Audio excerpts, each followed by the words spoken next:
HSC 26 ব্যাচের প্রিয় শিক্ষার্থীরা, সবাইকে স্বাগত জানাচ্ছি আমাদের আজকের ব্র্যান্ড নিউ লাইভ ক্লাসে। আজকে আমরা বৃত্তের 3 নাম্বার লেকচার নিয়ে চলে আসছি। এখনই ক্লাস শুরু হয়ে যাবে। তো ক্লাস শুরু করার আগে তোমরা একটু কুইক জয়েন করে ফেলো, এবং জয়েন করার সাথে সাথে আমি একটু জানাই দিও যে তোমরা চলে আসছো। দেখতেছি অনেকেই জয়েন করে ফেলছে। যারা সালাম দিচ্ছে সবাইকে ওয়ালাইকুম সালাম, যারা আদাব দিচ্ছে আদাব, যারা নমস্কার দিচ্ছে নমস্কার। আমি অনেক ভালো আছি, তোমরা সবাই কেমন আছো? ওকে, রিপাকে দেখতে পাচ্ছি, সুমাইয়া, শাহানা আফরোজ, প্রিয়ন্তী সাহা, রিপা, সিদরাতুল মুনতাহা, তানহা, মাহবুবা, শাহানা, অনেক নাম। হ্যাঁ, অনেক অনেক নাম, কুইক জয়েন করে ফেলে। আচ্ছা ভাইয়া, আমরা বৃত্তের এর আগে না 2টা লেকচার পড়াইছি। তো দেখো, তুমি যদি আমার সাথে সাথে কন্টিনিউ করতে পারো, দ্যাটস দ্য বেস্ট ওয়ে। এমন হতে পারে আমি পড়ায় শেষ করে ফেলছি, তারপরে তুমি অনেক দিন পরে বৃত্ত নিয়ে বসছো, তাহলে তোমার বৃত্তটা শেষ করতে যত সময় লাগবে তার চেয়ে অনেক কম সময়ে তুমি সলভ করতে পারবা যদি তুমি, হ্যাঁ, আমার সাথে সাথে আগাও। হ্যাঁ, দেখো, আমার লাইভ ক্লাসটা করার পর আমি যে কথাগুলো বলছি এটা অনেকক্ষণ তোমার মাথায় থাকবে। যখন তুমি একটু রিভাইজ দিতে যাবা, ক্লাসে অ্যানোটেড পিডিএফটা দেখতে যাবা, বই যদি করতে নাও পারো তাহলে ক্লাসে অ্যানোটেড পিডিএফটা দেখো। পিডিএফে যে ম্যাথগুলো আছে, যে হোমওয়ার্কটা আছে, সেগুলা দেখো। হ্যাঁ, যখন তুমি দেখবা যে ম্যাথগুলো আমি সলভ করে দিছি, সলভ করার সময় আমি কি কি কথা বলছি অনেক কিছুই তোমার মনে পড়বে। তুমি যখন অনেকদিন পর আবার এটা করতে যাবা তখন কিন্তু তোমার জন্য সময়টা বেশি লেগে যাবে। ঠিক আছে? সো সবচেয়ে বেস্ট ওয়ে হচ্ছে যে ক্লাসের সাথে সাথে নিজেকে আগায় নেওয়া। ক্লাসের সাথে সাথে নিজেকে আগায় নেওয়া। তো আমি 2টা লেকচার পড়াইছি, 2টা লেকচারে অল্প কিছু টপিক পড়াইছি। হ্যাঁ, তোমার কাজ হচ্ছে নেক্সট ক্লাসে আসার আগে ওই টপিকটা দেখে আসা। ঠিক আছে? হ্যাঁ, এসিটা একটু বাড়াই দিই, আমরা 26 করে দিই।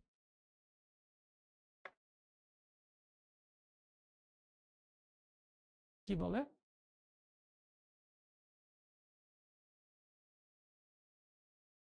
আচ্ছা সাজিদুল, বুঝতে পারছি যে তোমাকে হোমওয়ার্কের অ্যান্সার বলে ভালো হয়। আমি আসলে বুঝি নাই, ফেসবুকে ঢুকতে পারতেছো না। আচ্ছা ঠিক আছে। তুমি গার্ডিয়ানের আইডি থেকে ফেসবুক ইউজ করতে পারো।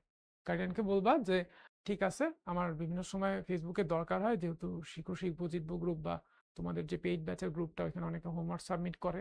হ্যাঁ, তখন তুমি সবচেয়ে ভালো ওয়ে, ফেসবুক অ্যাডিকশন কাটানোর সবচেয়ে ভালো ওয়ে, তোমাদের মধ্যে অনেক স্টুডেন্ট কিন্তু অনেক স্মার্ট, তাদেরকে ওয়ে বলে দিতে হয় না, তারা ওয়ে আবিষ্কার করে। হ্যাঁ, তারা অনেকেই আছে গার্ডিয়ানের আইডি থেকে ক্লাস করে। আগে যখন ফেসবুক দিয়ে ক্লাস হইতো তখন গার্ডিয়ানের আইডি থেকে ক্লাস করতো। হ্যাঁ, যে কোনো কমিউনিকেশন, হ্যাঁ, হোমওয়ার্ক সাবমিশন, বা নিজে একটা হোমওয়ার্ক পারি নাই, আরেকজন সলভ করছে, ওর হোমওয়ার্কটা একটু দেখি ও কিভাবে করছে, বা আমার আনসারটা মিলছে কিনা, এটা মিলান, এটা শিওর হওয়ার জন্য তো অনেক সময় আরেকজন একটা দেখতে হয়, তাই না? তো তখন হচ্ছে গার্ডিয়ানের আইডি দিয়ে তারা অ্যাক্সেস করে। ঠিক আছে? সো এটা একটা ভালো ওয়ে যে তুমি সোশ্যাল মিডিয়া ইউজও করতেছো কিন্তু আইডিটা তোমার না। হ্যাঁ, এটা একটা ওয়ে হতে পারে। ঠিক আছে? ওকে ভাইয়া, আমার মেসেজ কি দেখা যায়? কে বলছে? সাইমা না? না ভাইয়া, তোমার মেসেজ দেখা যায় না। ওকে, তোমরা অনেকেই অনেক অনেক স্টুডেন্ট সাবমিট করো এইচডব্লিউ, এটা আমার কাছে খুবই ভালো লাগে। বাট প্রবলেম হচ্ছে যে সবার এইচডব্লিউ দেখার মতো এনাফ টাইম আসলে আমি ম্যানেজ করতে পারি না। আমার ব্যাক টু ব্যাক ক্লাস থাকে, আবার আমার একটা ফুল টাইম জব আছে। এটা আমি, তোমরা জানো আমি কম্পিউটার ইঞ্জিনিয়ার। সো আমার একটা কাজ আছে, হ্যাঁ, ইঞ্জিনিয়ারিং জব আছে। দেন এটা হচ্ছে আমি শখের বসে তোমাদের সাথে একটু পড়াশোনা, হ্যাঁ, শিখাই আর কি। তো সবকিছু মিলে টাইম ম্যানেজ করা তো একটু ডিফিকাল্ট, তাই না?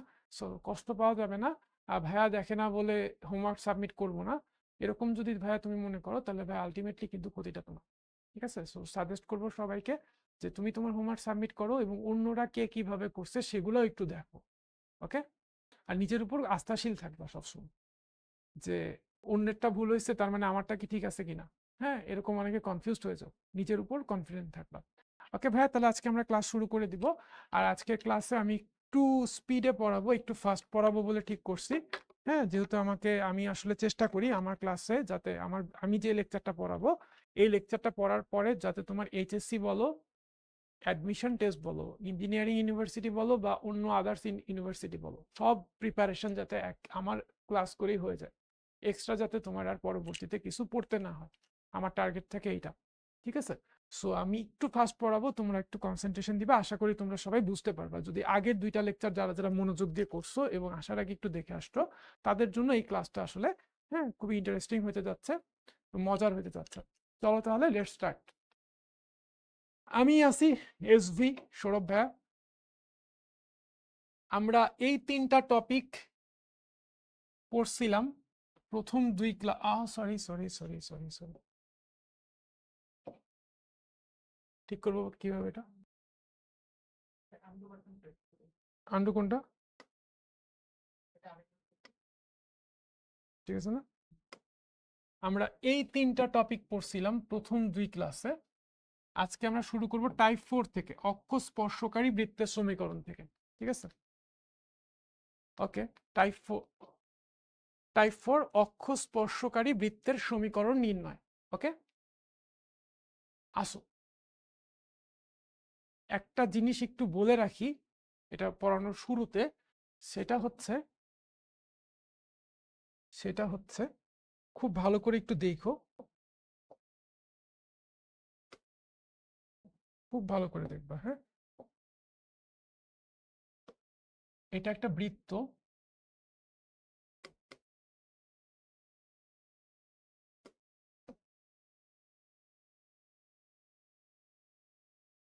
এই বৃত্তটা ধরো এক্স অক্ষকে স্পর্শ করে আছে। সাপোজ এটা এক্স অক্ষ, এটা ওয়াই অক্ষ, এটা মূল বিন্দু।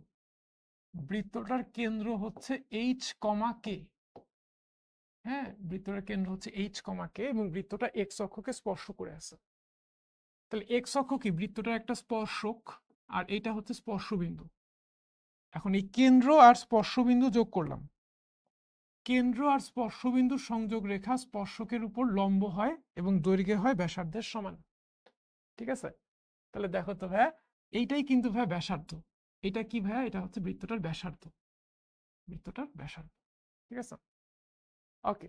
তুমি কি বলো তো ভাইয়া, এই যে বিন্দুটা স্থানাঙ্ক এইচ কমা কে, তার মানে হচ্ছে বিন্দুটা ওয়াই অক্ষ থেকে এইচ পরিমাণ ডান দিকে আছে আর এক্স অক্ষ থেকে কে পরিমাণ উপরে আছে, আর এইটাই কিন্তু ব্যাসার্ধ। চিত্র থেকে দেখো তো এই ব্যাসার্ধটা কি কে এর মানের সমান কিনা। আমি একটু বলতে চাই যে এক্স অক্ষকে স্পর্শকারী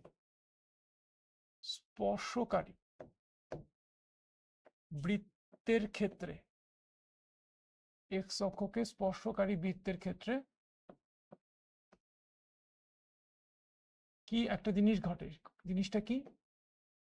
জিনিসটা হচ্ছে ব্যাসার্ধ ইকুয়ালস টু হচ্ছে কেন্দ্রের কোটি হয়, কেন্দ্রের কোটি। ব্যাসার্ধ ইকুয়ালস টু কেন্দ্রের কোটি। আমি আরেকবার বুঝাই দেই ভাইয়া, তোমরা আরেকবার দেখো।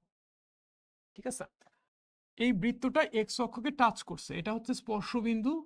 কেন্দ্র আর স্পর্শবিন্দুর সংযোগ রেখা ব্যাসার্ধের সমান হয়, আর হচ্ছে স্পর্শকের উপর লম্ব হয়।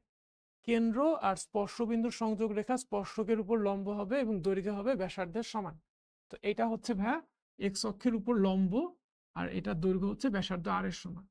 এবং বিন্দুটা, এই যে কেন্দ্রবিন্দুটা, এটা স্থানাঙ্ক এইচ কমা কে, তার মানে হচ্ছে এই বিন্দুটা ওয়াই অক্ষ থেকে এইচ পরিমাণ ডান দিকে আছে। কি পরিমাণ ডান দিকে আছে ভাইয়া? এইচ পরিমাণ। এই লেনটা হচ্ছে এইচ। এবং ওয়াই অক্ষ থেকে এবং এক্স অক্ষ থেকে কে পরিমাণ উপরে আছে, এই লেনটা হচ্ছে কে। এই লেনটা হচ্ছে কে। তাহলে কে আর কি সমান না? হ্যাঁ, আর হচ্ছে ব্যাসার্ধ, কে হচ্ছে কেন্দ্রের কোটি। এক্স অক্ষকে স্পর্শকারী বৃত্তের ক্ষেত্রে ব্যাসার্ধ সমান হচ্ছে কেন্দ্রের কোটি। আবার একটু ভালো করে খেয়াল করো তো ভাইয়া, এই একই বৃত্তটা যদি নিচের দিকে হইতো, নিচের দিকে যদি হইতো বৃত্তটা মনে করো নিচের দিকে, হ্যাঁ বাকি সবকিছু সেম, কিন্তু বৃত্তটা চতুর্ভাগে পড়ছে সাপোজ, বা এক্স অক্ষের নিচে পড়ছে, কেন্দ্র তো এইচ কমা কেই আছে। হ্যাঁ, তার মানে বিন্দুটা কিন্তু এখন ওয়াই অক্ষ থেকে এইচ পরিমাণ ডানে আছে, কিন্তু কে পরিমাণ নিচে আছে। এইচ পরিমাণ ডানে আছে, কে পরিমাণ নিচে আছে। বলতো এখন এই কে কি নেগেটিভ না পজিটিভ? যদি বৃত্তটা এক্স অক্ষের নিচে থাকে তাহলে এই কে কি নেগেটিভ নাকি পজিটিভ? আমাকে একটু বলো তো। ঠিক আছে, তাশফিক তাশফিক আব্দুল্লাহ বলো, যদি বৃত্তটা এক্স অক্ষের নিচে থাকে তাহলে কেন্দ্রের কোটি কি নেগেটিভ হবে নাকি পজিটিভ হবে? নেগেটিভ হবে। Very good. তাহলে ভাইয়া যদি বৃত্তটা এক্স অক্ষের নিচে থাকে তাহলে ব্যাসার্ধ সমান কেন্দ্রের কোটি, কথাটা কি শুদ্ধ না ভুল? ভাইয়া ভুল, কারণ কেন্দ্রের কোটি তো নেগেটিভ, ব্যাসার্ধ তো পজিটিভ। হ্যাঁ, ব্যাসার্ধ তো কখনো নেগেটিভ হয় না, তাই না? এটা তো দৈর্ঘ্য। তাহলে এই কারণে আমি এখানে একটা পরম মান ইউজ করলাম, পরম মান ইউজ করলাম। হ্যাঁ, পরম মানের কাজ হচ্ছে মাইনাসকে প্লাস করে, প্লাসকেও প্লাস করে। ঠিক আছে, ওকে। তাহলে এক্স অক্ষকে স্পর্শকারী বৃত্তের ক্ষেত্রে কি হবে? ব্যাসার্ধ হবে কেন্দ্রের কোটির পরম মানের সমান, কেন্দ্রের কোটির মডুলাসের সমান। হ্যাঁ, তাহলে এক্স অক্ষকে স্পর্শকারী বৃত্তের ক্ষেত্রে ব্যাসার্ধ সমান মডুলাস অফ কেন্দ্রের কোটি। তাহলে একইভাবে আমাকে বলো তো, ওয়াই অক্ষকে স্পর্শকারী বৃত্তের ক্ষেত্রে, একইভাবে ওয়াই অক্ষকে স্পর্শকারী বৃত্তের ক্ষেত্রে ব্যাসার্ধ সমান কি হবে? আমার কি আর বোঝানোর দরকার আছে নাকি তোমরা আমাকে নিজেরাই আনসার করবা? ওয়াই অক্ষকে স্পর্শকারী বৃত্তের ক্ষেত্রে ব্যাসার্ধ সমান কি হবে? আমাকে বলো তো। ধরো একটা বৃত্ত, এই বৃত্তটা ওয়াই অক্ষকে স্পর্শ করছে, ওয়াই অক্ষকে স্পর্শ করছে। বৃত্তটার কেন্দ্র হচ্ছে এইচ কমা কে। কেন্দ্র থেকে আমি, ওয়াই অক্ষ কিন্তু একটা স্পর্শক, ওয়াই অক্ষ কি ভাইয়া? বৃত্তটার একটা স্পর্শক, এটা মূল বিন্দু। স্পর্শকের উপর লম্ব আঁকলাম। হ্যাঁ, কেন্দ্র আর স্পর্শবিন্দু সংযোগ রেখেই স্পর্শকের উপর লম্ব। এখন দেখো তো ভাইয়া, আমি মূল বিন্দু থেকে এইচ পরিমাণ বাইরে গেছি, কে পরিমাণ নিচে গেছি। এতটুকু কিন্তু এইচ, এতটুকু এইচ। হ্যাঁ, আমি এইচ পরিমাণ বাইরে গেছি। আমি এই বিন্দুটার ভুজ এইচ, তার মানে হচ্ছে যেহেতু এটা বাদিকে আছে, সো এইচ পরিমাণ দূরে আছে, আর এটাই তো ব্যাসার্ধ আর, তাই না? তাহলে আমি কি বলতে পারি যে ওয়াই অক্ষকে স্পর্শকারী বৃত্তের ক্ষেত্রে ব্যাসার্ধ সমান হচ্ছে মডুলাস অফ কেন্দ্রের ভুজ, কেন্দ্রের ভুজ। এই চিত্রটাতে এইচ হচ্ছে নেগেটিভ, তাই না? এই চিত্রটাতে এইচ হচ্ছে নেগেটিভ। তাহলে এখানে আমরা আর সমান কি বলতে পারি? আর সমান মডুলাস অফ এইচ। এইখানে আর সমান কি বলতে পারি? আর সমান মডুলাস অফ কে। ঠিক আছে। আর যদি বৃত্তটা এক্স অক্ষ এবং ওয়াই অক্ষ উভয় অক্ষকেই স্পর্শ করে, উভয় অক্ষকেই যদি স্পর্শ করে, তাহলে কি হবে?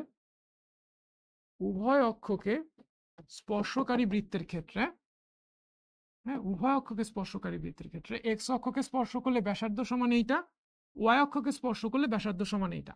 আর যদি দুইটা অক্ষকেই স্পর্শ করে তাহলে ব্যাসার্ধ সমান, ব্যাসার্ধ সমান মডুলাস অফ কেন্দ্রের ভুজ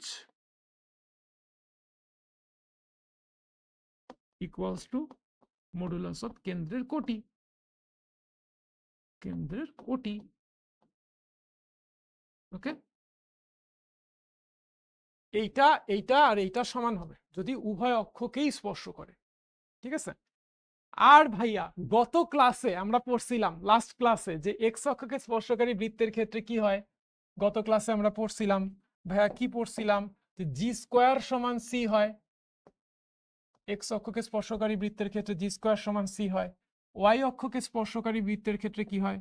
এফ স্কোয়ার সমান সি হয়। আর উভয় অক্ষকে স্পর্শকারী বৃত্তের ক্ষেত্রে কি হয়? জি স্কোয়ার সমান এফ স্কোয়ার সমান সি হয়। এই পুরা বোর্ডে যা যা লেখা আছে ক্লিয়ারলি কারা কারা ফিল করতে পারছি এবং বুঝতে পারছি? শুধু ক্লিয়ার যদি হয়ে থাকো তাহলে সি লেখো, সি ফর ক্লিয়ার। আর যদি একই সাথে ফিল করে থাকো তাহলে সি অ্যান্ড এফ। জিওমেট্রির ম্যাথ ভাইয়া আমি পড়াচ্ছি, আর তুমি যদি শুধু ক্লিয়ার হও এটা কিন্তু আমার জন্য খুবই দুঃখজনক। ক্লিয়ারও হইতে হবে, ফিলও করতে হবে। ক্লিয়ার অ্যান্ড ফেল্ট, কারা কারা ক্লিয়ার হইছো এবং ফিল করতে পারছো একটু সি অ্যান্ড এফ লিখে জানায় দাও, ক্লিয়ার অ্যান্ড ফেল্ট। ঠিক আছে, ওকে। তাহলে মনে রাখবা, ফর্মুলা দিলাম, এক্স অক্ষকে স্পর্শকারী বৃত্তের ক্ষেত্রে ব্যাসার্ধ হচ্ছে কেন্দ্রের কোটির পরম মানের সমান, আর জি স্কোয়ার সমান সি হয়, এটা তো গত ক্লাসেই শিখছি। ওয়াই অক্ষকে স্পর্শকারী বৃত্তের ক্ষেত্রে ব্যাসার্ধ সমান কেন্দ্রের ভুজের পরম মান, হ্যাঁ, আর এফ স্কোয়ার সমান সি হয়, এটা লাস্ট ক্লাসে শিখছি। আর যদি উভয় অক্ষকেই বৃত্তটা স্পর্শ করে, উভয় অক্ষকেই যদি স্পর্শ করে, তাহলে ব্যাসার্ধ ইকুয়ালস টু কেন্দ্রের ভুজের মডুলাস ইকুয়ালস টু কেন্দ্রের কোটির মডুলাস, আর সেক্ষেত্রে জি স্কোয়ার সমান এফ স্কোয়ার সমান সি। ওকে, এখন আসো এই ম্যাথটা। একটা বৃত্ত খুব মনোযোগ দিয়ে শুধু যারা যারা থিওরি বুঝছো তারা তারা এবার ভালো করে দেখো তুমি ঠিকঠাক বুঝছো কিনা। অনেকে আসো যে বলো ক্লিয়ার, ভাবো তুমি বুঝছো বাট আসলে বুঝো নাই। তো দেখো আসলে ঠিকঠাক বুঝছো কিনা, এক্সাম্পল দেখলে তুমি একদম পারফেক্টলি জিনিসটা ওকে হবে। একটা বৃত্ত যার কেন্দ্র 1 2 এবং বৃত্তটা এক্স অক্ষকে স্পর্শ করে, এমন একটা বৃত্ত যার কেন্দ্র হচ্ছে 1 2, বৃত্তটা এক্স অক্ষকে স্পর্শ করে, বৃত্তটার সমীকরণ নির্ণয় করতে হবে এবং বৃত্তটা ওয়াই অক্ষ থেকে কি পরিমাণ অংশ ছেদ করে তাও নির্ণয় করতে হবে। ঠিক আছে, ওকে ভাইয়া। যেহেতু বৃত্তটা এক্স অক্ষকে স্পর্শ করে, আমি একটু লিখি, যেহেতু বৃত্তটি এক্স অক্ষকে স্পর্শ করে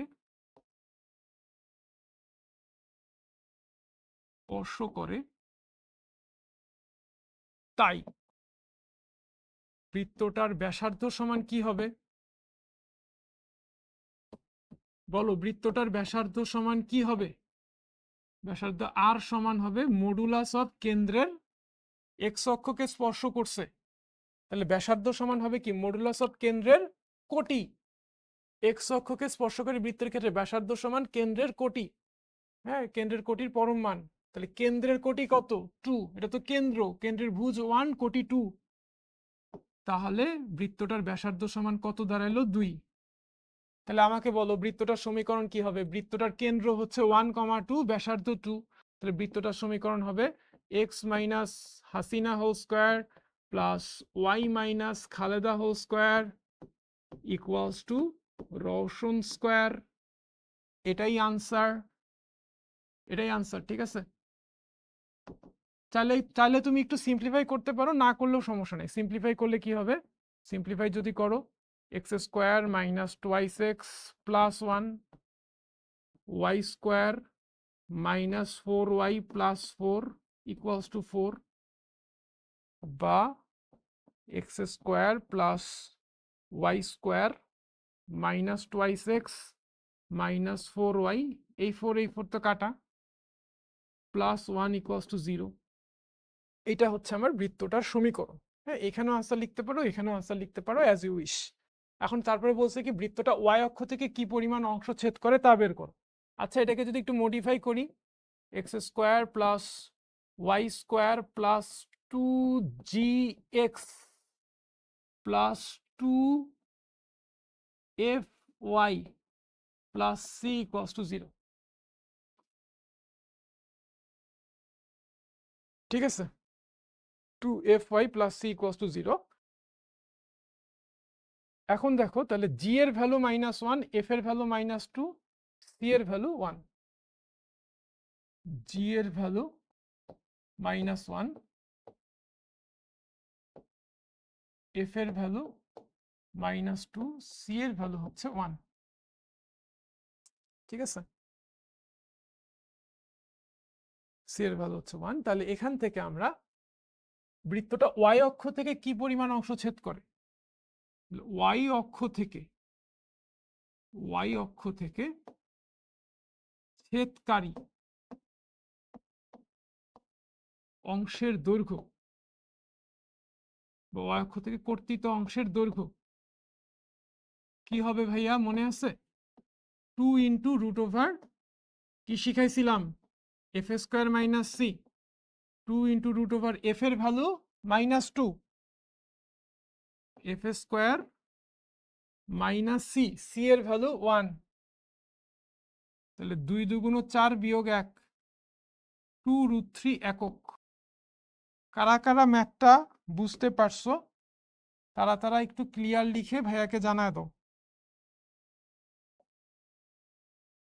যারা যারা বুঝতে পারছো একটু ক্লিয়ার লিখে জানায় দাও। ঠিক আছে,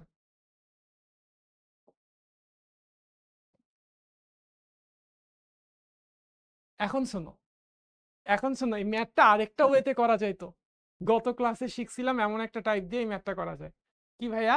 দেখো, একটা বৃত্তের কেন্দ্র 1 হ্যাঁ, আমরা প্রথম ক্লাসে শিখছিলাম না, এটা বিকল্প। আমরা প্রথম ক্লাসে শিখছিলাম না বৃত্তের কেন্দ্র হয় কি -g, -f, এটা হচ্ছে বৃত্তের কেন্দ্র, প্রথম ক্লাসে শিখছিলাম, মনে আছে? এখানে মাইনাস জি হচ্ছে মাইনাস জি কমা মাইনাস এফ হচ্ছে কেন্দ্রের স্থানাঙ্ক। এখানে কেন্দ্রের স্থানাঙ্ক হচ্ছে 1,2 1,2, তাহলে মাইনাস জি সমান 1। তাহলে আমরা কি পাচ্ছি মাইনাস জি সমান 1 বা G equals to -1 minus F equals to 2 বা এফ ইকুয়ালস টু -2। ঠিক আছে, এখন দেখো বৃত্তটা যেহেতু এক্স অক্ষকে স্পর্শ করে, যেহেতু বৃত্তটি দেখি বৃত্তটি এক্স অক্ষকে স্পর্শ করায়, বৃত্তটি এক্স অক্ষকে স্পর্শ করায় স্পর্শ করায় এক্স অক্ষকে স্পর্শ করায় জি স্কোয়ার সমান সি হবে, তাই না ভাইয়া? একটা বৃত্ত যদি এক্স অক্ষকে স্পর্শ করে তাহলে জি স্কোয়ার সমান সি হয়। এখন ভাইয়া জি এর ভ্যালু -1, এইটা whole square equals to C, বা সি সমান আসতেছে 1, সি সমান কত আসতেছে 1। তাহলে জি এর ভ্যালু -1, এফ এর ভ্যালু -2, সি এর ভ্যালু 1। তাহলে বৃত্তটা কি হবে? তাহলে বৃত্তটা হবে হচ্ছে বৃত্তের সাধারণ সমীকরণ X square plus Y square plus 2gx plus 2fy plus C equals to 0। ওরে ইকুয়ালস টু 0, তাহলে বা x square plus Y square, G এর ভ্যালু -1 বসাইলে এটা হবে -2x, এফ এর ভ্যালু -2 বসাইলে এটা হবে -4y, আর সি এর ভ্যালু 1 বসাইলে হবে ইকুয়ালস টু 0। সো শেষ। দেখো তো ভাই একই আনসার আসছে কিনা, এই যে একই আনসার আসছে কিনা। তো একই ম্যাথ কিন্তু অনেকভাবে করা যায়, দেয়ার আর নাম্বার অফ ওয়েস। বুঝলে ভাই সবই সহজ, কিন্তু আমার প্রশ্ন হচ্ছে তোমাদের কাছে কোন প্রসেসটা সহজ লাগলো, প্রসেস 1 নাকি প্রসেস 2, সেটা বলো, নাকি বোথ?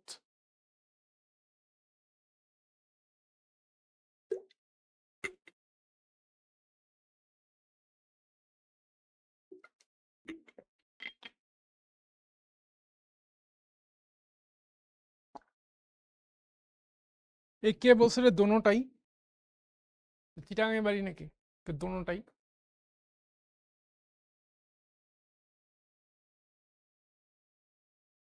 এই দেখো, ওকে ভাই তোমাদেরকে একটু বলি ভাইয়া, আমি জানি তোমরা সবাই বুঝতেছো, কমেন্ট দেখে আমি বুঝতে পারতেছি, বাট তারপরেও, হ্যাঁ তারপরেও তুমি ক্লাস শেষ করে আগামী 24 ঘন্টার মধ্যে এই ভিডিওটা আরেকবার দেখবা, এবং আগামী 24 ঘন্টার মধ্যে যখন এই ভিডিওটা আবার দেখবা, তুমি চাইলে স্পিড একটু বাড়ায় দেখতে পারো যাতে সময় কম লাগে দেখতে। তখন তুমি ক্লাস নোটটা তৈরি করবা, ক্লাস নোটটা তুলবা। এখন ক্লাস নোট তোলার দরকার নেই। এখন তুমি মনে করো যে তুমি একটা সিরিয়াল দেখতেছো, হ্যাঁ সিরিয়ালের 3 নাম্বার এপিসোডটা দেখতেছো, তুমি জাস্ট মজা করে দেখো। তোমার টার্গেট হওয়া উচিত, পড়াশোনার টার্গেটটা হওয়া উচিত যে বিনোদন, হ্যাঁ মজা করে দেখা, মজা করে পড়া। তুমি যদি তুলতে ব্যস্ত থাকো ভাইয়া, তুমি আসলে টায়ার্ড হয়ে যাবা। হ্যাঁ, কনসেন্ট্রেশন অনেকে দিতে পারো, অনেকের প্রবলেম হয়, মেইন মেইন লাইন মিস করো। হ্যাঁ তার চেয়ে মজা নাও না, হ্যাঁ জাস্ট বিনোদনের জন্য পড়ো। হ্যাঁ এত প্রেশার নেওয়ার কিছু নেই। একটা জিনিস যখন তুমি ভালোবাসবা, এনজয় করবা, তখন দেখবা যে সময় কম দিলে ওইটাতে অনেক ভালো করতে পারবা। বাট জিনিসটাকে এনজয় করতে হবে, হ্যাঁ জিনিসটাকে এনজয় করো আগে। ওকে, দেখো এই এই ম্যাথটা আমরা কেউ তুলবো না, আমরা ক্লাস নোট খাতা টাতা বন্ধ করে রাখি। আমার ক্লাসের সিস্টেম আলাদা। আমার ক্লাসের সিস্টেম হচ্ছে স্টুডেন্টরা যখন আমি অফলাইনে পড়াইতাম আগে, তখনও বলতাম তুলতে হবে না, পরে তুলো। হ্যাঁ বোঝানোর সময় কোনো তোলাতুলি নেই, তোমরা খাতা টাতা সব সরাই ফেলো, খাতা কলম সব সরাই ফেলো সামনে থেকে, কিচ্ছু লাগবে না আমার ক্লাস করতে গেলে। ঠিক আছে, ওকে। খালি দেখো তুমি বুঝো কিনা। উভয় অক্ষকে ধনাত্মক দিক দিয়ে স্পর্শকারী 5 একক ব্যাসার্ধ বিশিষ্ট একটা বৃত্তকে এক্স অক্ষের ধনাত্মক দিক বরাবর একবার ঘুরালে বৃত্তের পরিবর্তিত সমীকরণ বের করো। খুব ভালো করে দেখো, উভয় অক্ষকে ধনাত্মক দিক দিয়ে স্পর্শকারী 5 একক ব্যাসার্ধ বিশিষ্ট একটা বৃত্ত। ছবিটা আঁকতে পারবা? ছবিটা আঁকতে পারবা ভাইয়া? দেখো তো ভাইয়া, খুব ভালো করে দেখো।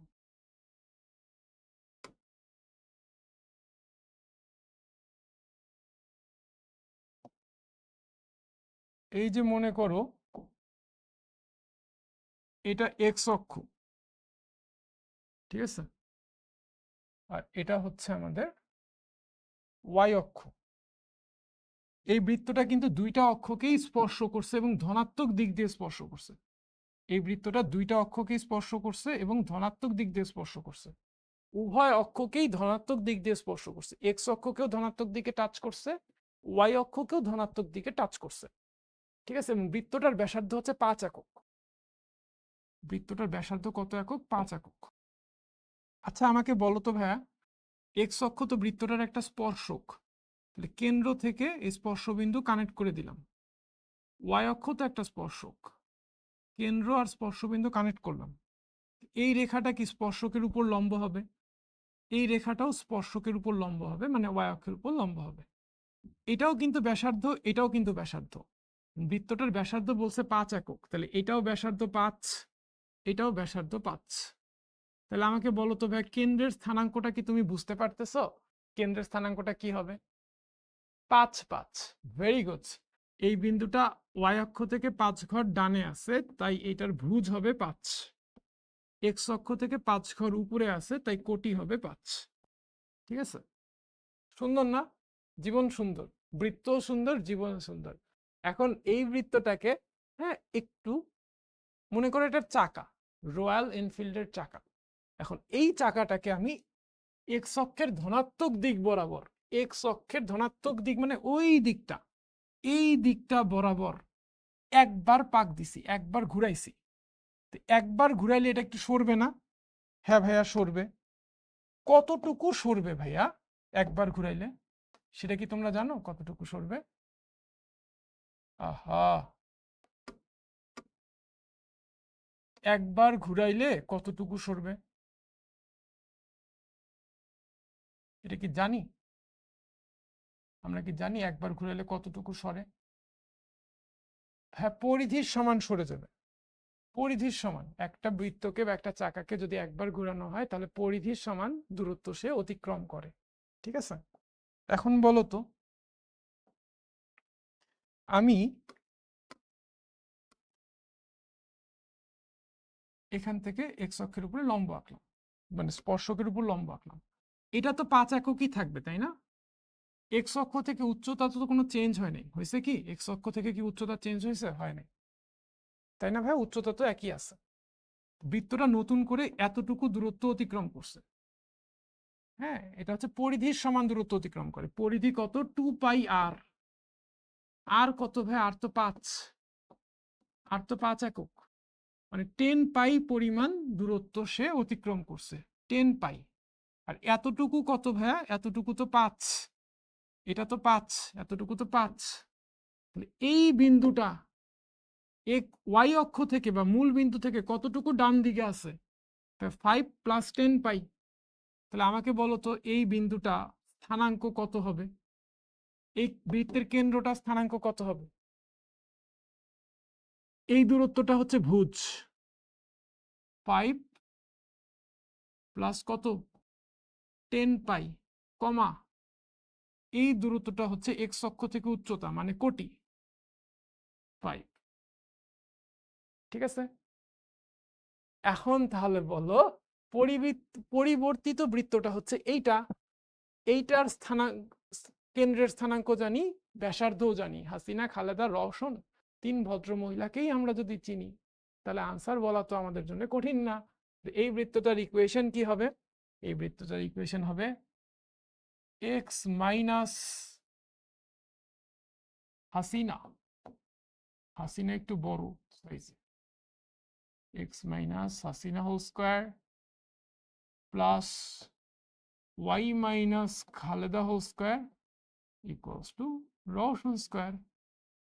এটাই আনসার। বুঝলে বুঝপাতা, না বুঝলে কি সেটা দেখি কমেন্টে জানাও। বুঝলে বুঝপাতা, না বুঝলে কি কমেন্টে জানাও।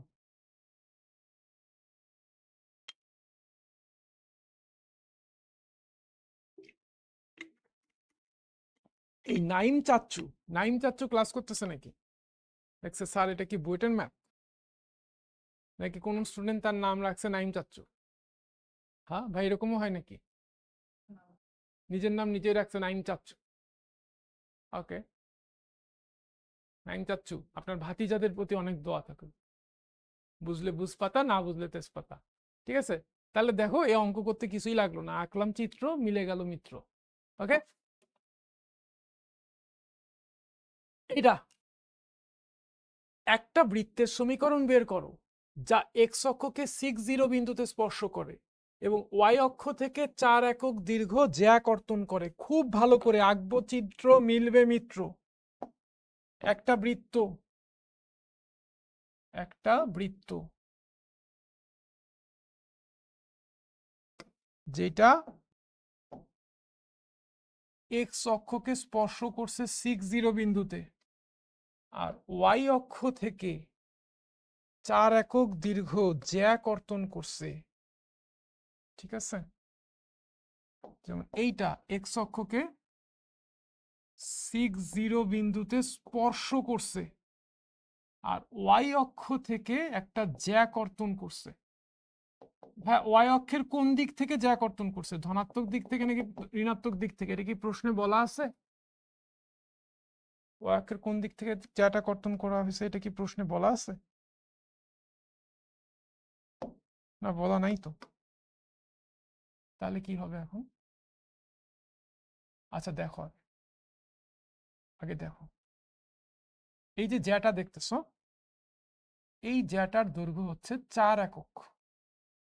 এই জ্যায়ের দৈর্ঘ্য হলো 4 একক। 4 একক দীর্ঘ জ্যা কর্তন করছে ওয়াই অক্ষ থেকে। এক্স অক্ষকে 6 বিন্দুতে টাচ করছে আর ওয়াই অক্ষ থেকে 4 একক দীর্ঘ একটা জ্যা কর্তন করছে। এই বৃত্তটার সমীকরণ বের করতে হবে। ঠিক আছে, আচ্ছা ভাইয়া, ধরলাম এটা হলো বৃত্তটার কেন্দ্র, এটা হলো বৃত্তটার কেন্দ্র। তো কেন্দ্র থেকে জ্যায়ের উপর অঙ্কিত লম্ব, কেন্দ্র থেকে জ্যায়ের উপর অঙ্কিত লম্ব জ্যাকে কি করে, মনে আছে কারো? কেন্দ্র থেকে যদি আমি জ্যায়ের উপর একটা লম্ব আঁকি,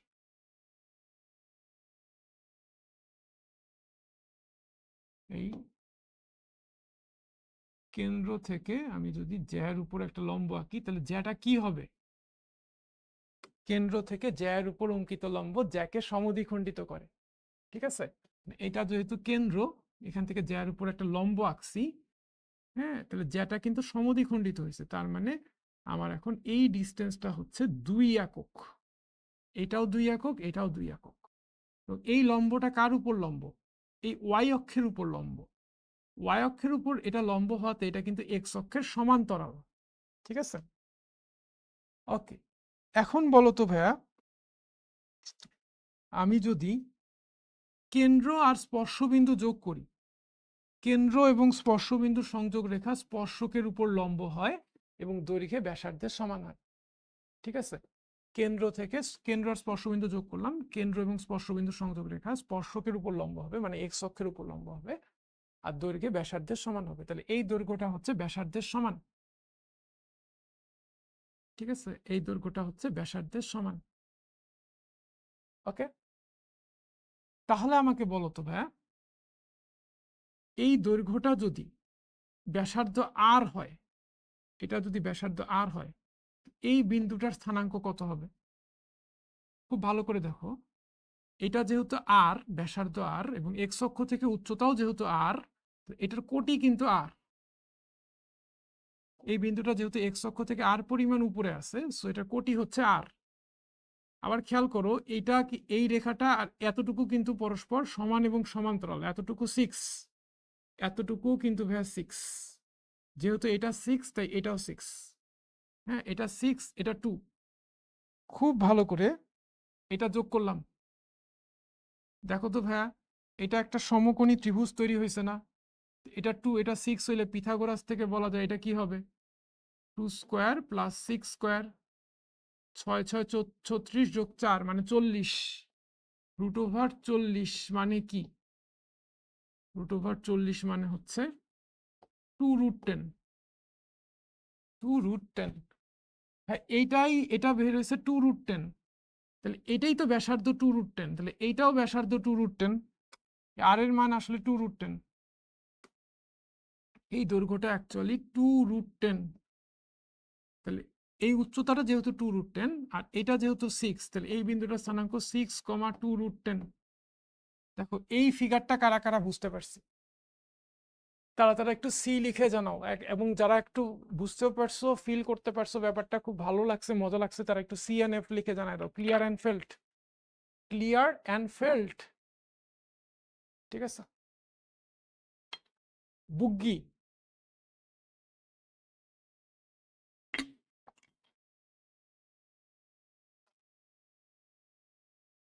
দেখো আমি আরেকবার বলে দিই, এই বৃত্তটা এক্স অক্ষকে 60 বিন্দুতে স্পর্শ করছে, আর এই যে ওয়াই অক্ষ থেকে 4 একক দীর্ঘ একটা জ্যা কাটছে।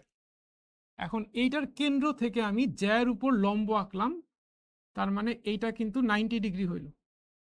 তাহলে জ্যাটা হবে সমদ্বিখণ্ডিত। তাহলে এতটুকু 2 একক, এতটুকু 2 একক, আগে ছিল 4 একক, এটা সমদ্বিখণ্ডিত হয়ে এটা 2 একক, এতটুকু 2 একক, তাহলে এতটুকু 2। আবার দেখো এটা যেহেতু 6,0 স্পর্শ করছে, এই ডিস্টেন্সটা তো 6, এটা 6 হইলে এটা সমান এবং সমান্তরাল, এটাও হবে 6, এটা 6, এটা 2, তাহলে পিথাগোরাস থেকে এটা কি হবে, √2² + 6² সমান 2√10। এটাই তো ব্যাসার্ধ, এটাই ব্যাসার্ধ 2√10, তাহলে এটাও তো ব্যাসার্ধ, এটা যদি ব্যাসার্ধ হয় এটাও তো ব্যাসার্ধ, এটাও তাহলে 2√10। খুব ভালো করে দেখো তো এটা এক্স অক্ষ থেকে কতটুকু উপরে আছে, ভাই 2√10। একটা বিন্দু এক্স অক্ষ থেকে যতটুকু উপরে থাকে সেটাই তার কোটি হয়, তাহলে এটার কোটি হচ্ছে 2√10। আর বিন্দুটা ওয়াই অক্ষ থেকে যতটুকু দূরে থাকে সেটাই তার ভুজ হয়, 6 ঘর ডান দিকে আছে, সো ভুজ হচ্ছে 6, ঠিক আছে।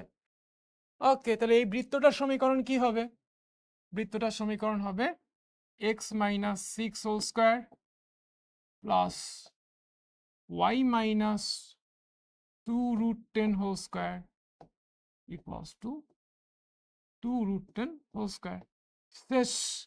এখন ভাইয়া প্রশ্ন হচ্ছে বৃত্তটা ওয়াই অক্ষ থেকে 4 একক জ্যা কর্তন করছে, কিন্তু ওয়াই অক্ষের উপরের দিক থেকে কর্তন করছে নাকি নিচের দিক থেকে কর্তন করছে এটা কিন্তু প্রশ্নে বলা নাই। সো যেহেতু বলা নাই, তাহলে যত ধরনের কেস হইতে পারে সবগুলা কেসই আমাদেরকে কনসিডার করতে হবে, যেহেতু বলা নেই। সো যত ধরনের কেস অ্যারাইজ করতে পারে সবগুলা কেসই আমাদেরকে আসলে কনসিডার করতে হবে। তাহলে বৃত্তটা কিন্তু নিচের দিকেও হইতে পারতো, বৃত্তটা যদি নিচের দিকে হয় তাহলে কিন্তু সব কিছুই ঠিক থাকবে, শুধু কেন্দ্রের কোটিটা চেঞ্জ হবে, কেন্দ্রের কোটিটা হবে নেগেটিভ 6, -2√10 হবে, বাকি সব কিছুই সেম থাকবে, ঠিক আছে।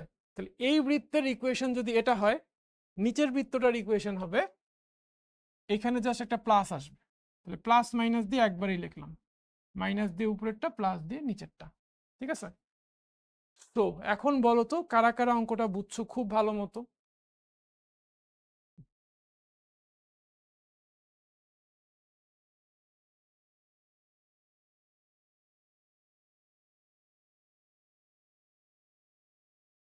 এই ম্যাথটা তোমাদের একজন গ্রুপে দিয়ে বলছিলাম ম্যাথটা বুঝতেছো না বা ম্যাথটা করে দিলে ভালো হয়, কে জানি নামটা ভুলে গেছি, মনে রাখার চেষ্টা করছিলাম, মনে নেই। আমি একটু বলো তো তোমাদের মধ্যে কে বলছিলা এই ম্যাথটা।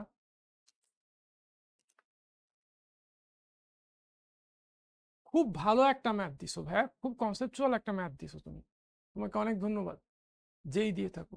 হুম হুম এই ম্যাথটা কে দিছে, নামটা কি?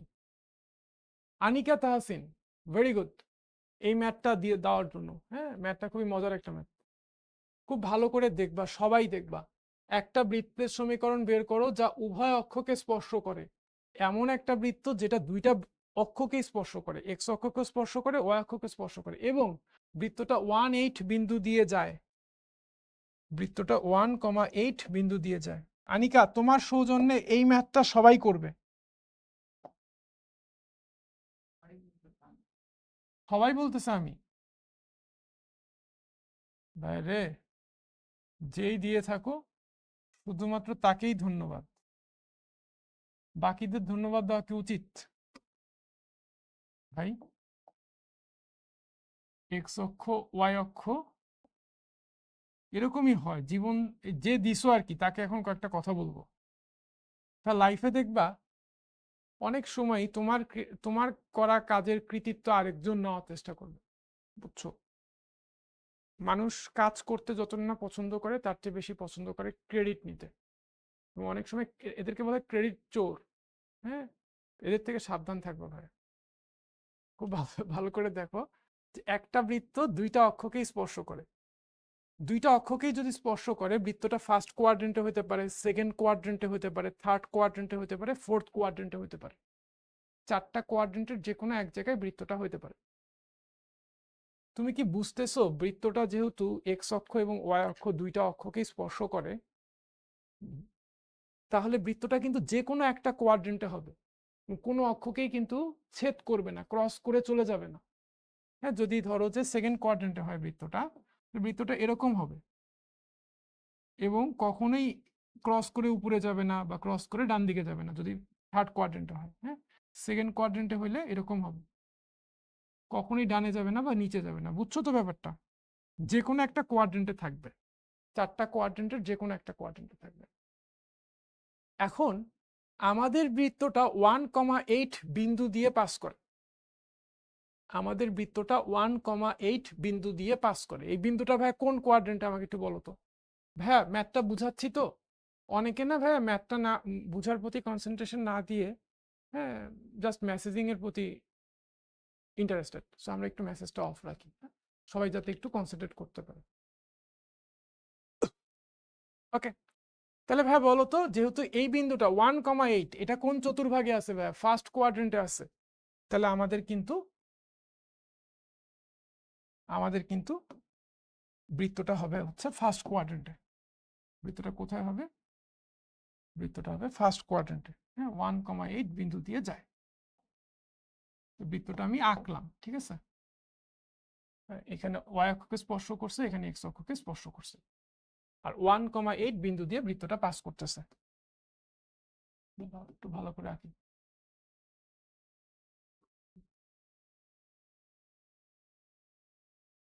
ছবি সুন্দর না হলে আমার ভালো লাগে না।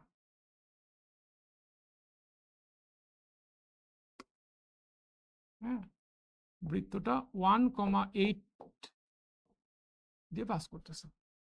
আর যেহেতু বৃত্তটা উভয় অক্ষকে স্পর্শ করছে, যেহেতু বৃত্তটা উভয় অক্ষকে স্পর্শ করছে, উভয় অক্ষকে স্পর্শকারী বৃত্তের ক্ষেত্রে, উভয় অক্ষকে স্পর্শকারী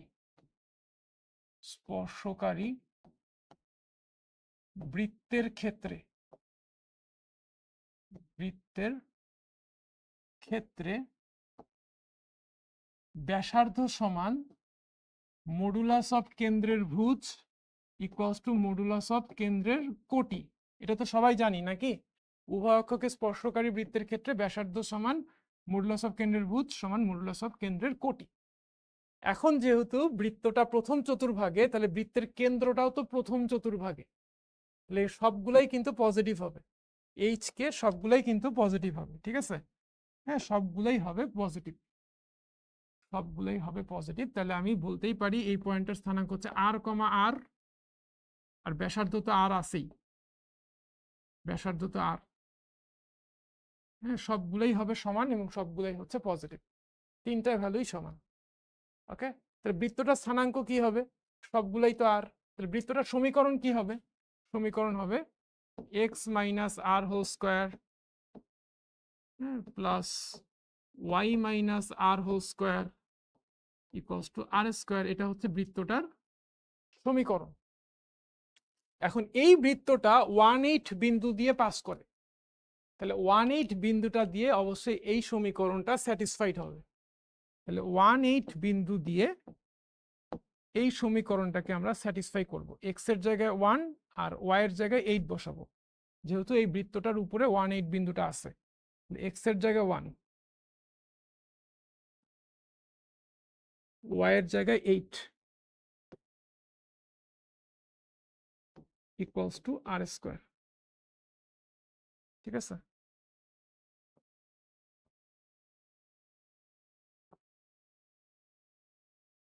এটা করো, ক্যালকুলেশন করো। 16r plus r square equals to r square. ঠিক আছে? ওকে, এখন দেখো তো, এই একটা আর স্কোয়ার একটা আর স্কোয়ার কাটা, এই পাশে একটা আর স্কোয়ার থাকবে, এটা 64, এখানে +1 মানে 65, আর এখানে -2 আর এখানে -16 আর মানে -18 আর +65 ইকুয়ালস টু 0। ঠিক আছে, তাহলে তুমি আবার এখান থেকে মিডল টার্ম করো, আর স্কোয়ার বিয়োগ 13 আর -5 আর 5 13 65 +65 ইকুয়ালস টু 0, বা R square R into R -13 -5 into R -13 equals to 0। ঠিক আছে, তাহলে R -5 into R -13 equals to 0। R এর দুইটা ভ্যালু, একটা হচ্ছে 5 আর এটা হচ্ছে 13। ঠিক আছে, ওকে, আর এর দুইটা ভ্যালু পাচ্ছ, ভ্যালুগুলো এখানে বসায় দাও। এটা লিখতে পারো যে অতএব বৃত্তটা, লিখতে পারো অতএব বৃত্তটির সমীকরণ এইটা, এইটা। এইখানে তুমি এখন আর এর মান 5 বসাও, আর এর মান 5 বসালে x - 5 whole square plus y - 5 whole square equals to 5 square. আর এর মান 13 বসালে পাবা x - 13 whole square plus y - 13 whole square equals to 13 square. দুইটা বৃত্ত পাবা তোমরা, এই দুইটা হচ্ছে আমাদের আনসার। ঠিক আছে ভাই, দুইটা বৃত্তই কিন্তু প্রথম চতুর্ভাগে হবে। ঠিক আছে, আরেকটা বৃত্ত কেমন হবে? আরেকটা বৃত্ত ধরো এরকম, আঁকাটা তো একটু ডিফিকাল্ট, অ্যাডজাস্ট করে করে।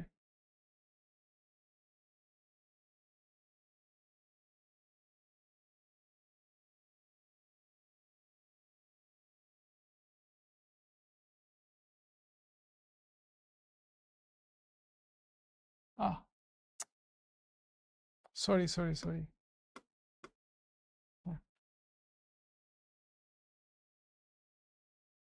ভাই এবার কমেন্ট একটু চালু করে দিই, দেখি ওরা কয়জন বুঝছে।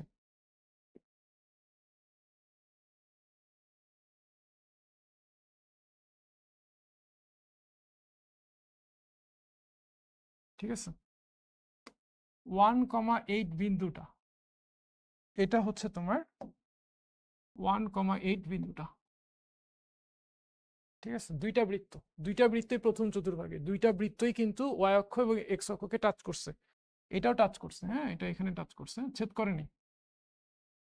ছবি ভালো না হলে এত খারাপ লাগে, বিরক্ত লাগে। আচ্ছা ঠিক আছে, এখন একটু জানাও তো ভাই, এটা মনে করো টাচ করছে, হ্যাঁ এই জায়গাটাতে টাচ করছে, টাচ করছে, আর এখানে টাচ করছে। ঠিক আছে, আমাকে জানাও বুঝছো কিনা, ক্লিয়ার অ্যান্ড ফেল্ট কিনা। ঠিক আছে, যেহেতু বৃত্তটা উভয় অক্ষকে স্পর্শ করে, তাহলে ব্যাসার্ধ, কেন্দ্রের ভুজ, কেন্দ্রের কোটি, এই তিনটা সমান হবে। আর যেহেতু বৃত্তটা প্রথম চতুর্ভাগে, তাই কেন্দ্রটা প্রথম চতুর্ভাগে, কেন্দ্রের ভুজ কোটি সবকিছুই হবে পজিটিভ। তাহলে ধরে নিলাম কেন্দ্রের ভুজ আর, কোটি আর, ব্যাসার্ধ আর, বৃত্তটার সমীকরণ x - r whole square plus y - r whole square equals to r square. এখন এই বৃত্তটা যেহেতু 1 - 8 বিন্দু দিয়ে পাস করে, তাহলে 1 - 8 বিন্দু দিয়ে ইকুয়েশনটা স্যাটিসফাইড হবে। So let's satisfy this equation by 1,8। হ্যাঁ 1,8 বসাই দিই, x এর জায়গায় 1, y এর জায়গায় 8 বসাই, মিডল টার্ম করে আর এর দুইটা ভ্যালু পাইছি 5 আর 13। তা আর এর ভ্যালুগুলো এই ইকুয়েশনে বসাই দিলে আনসার চলে আসতেছে, দুইটা আনসার। ওকে,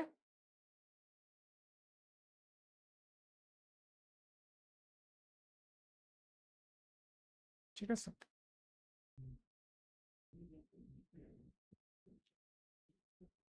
দেখো তো ভাই বুঝছি কিনা, খুব ভালো করে দেখো বুঝতে পারছি কিনা।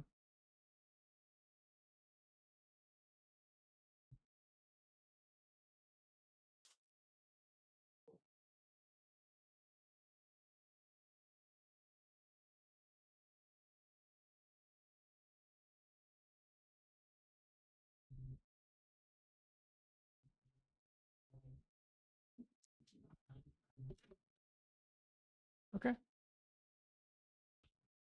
ফার্স্ট চতুর্ভাগে বুঝবো কিভাবে? দেখো এখানে প্রশ্নে বলা আছে যে বৃত্তটা 1-8 বিন্দু দিয়ে যায়। 1-8 বিন্দুটা প্রথম চতুর্ভাগে, যেহেতু ভুজ পজিটিভ কোটি পজিটিভ, তাহলে মূল বিন্দু থেকে 1 ঘর ডানে 8 ঘর উপরে, এই বিন্দুটা প্রথম চতুর্ভাগে। এই বিন্দুটা যেই চতুর্ভাগে বৃত্তটা সেই চতুর্ভাগে হবে। ঠিক আছে, আগের অঙ্কটা ভুল হয়েছে মনে হয়, কে বলছে এটা?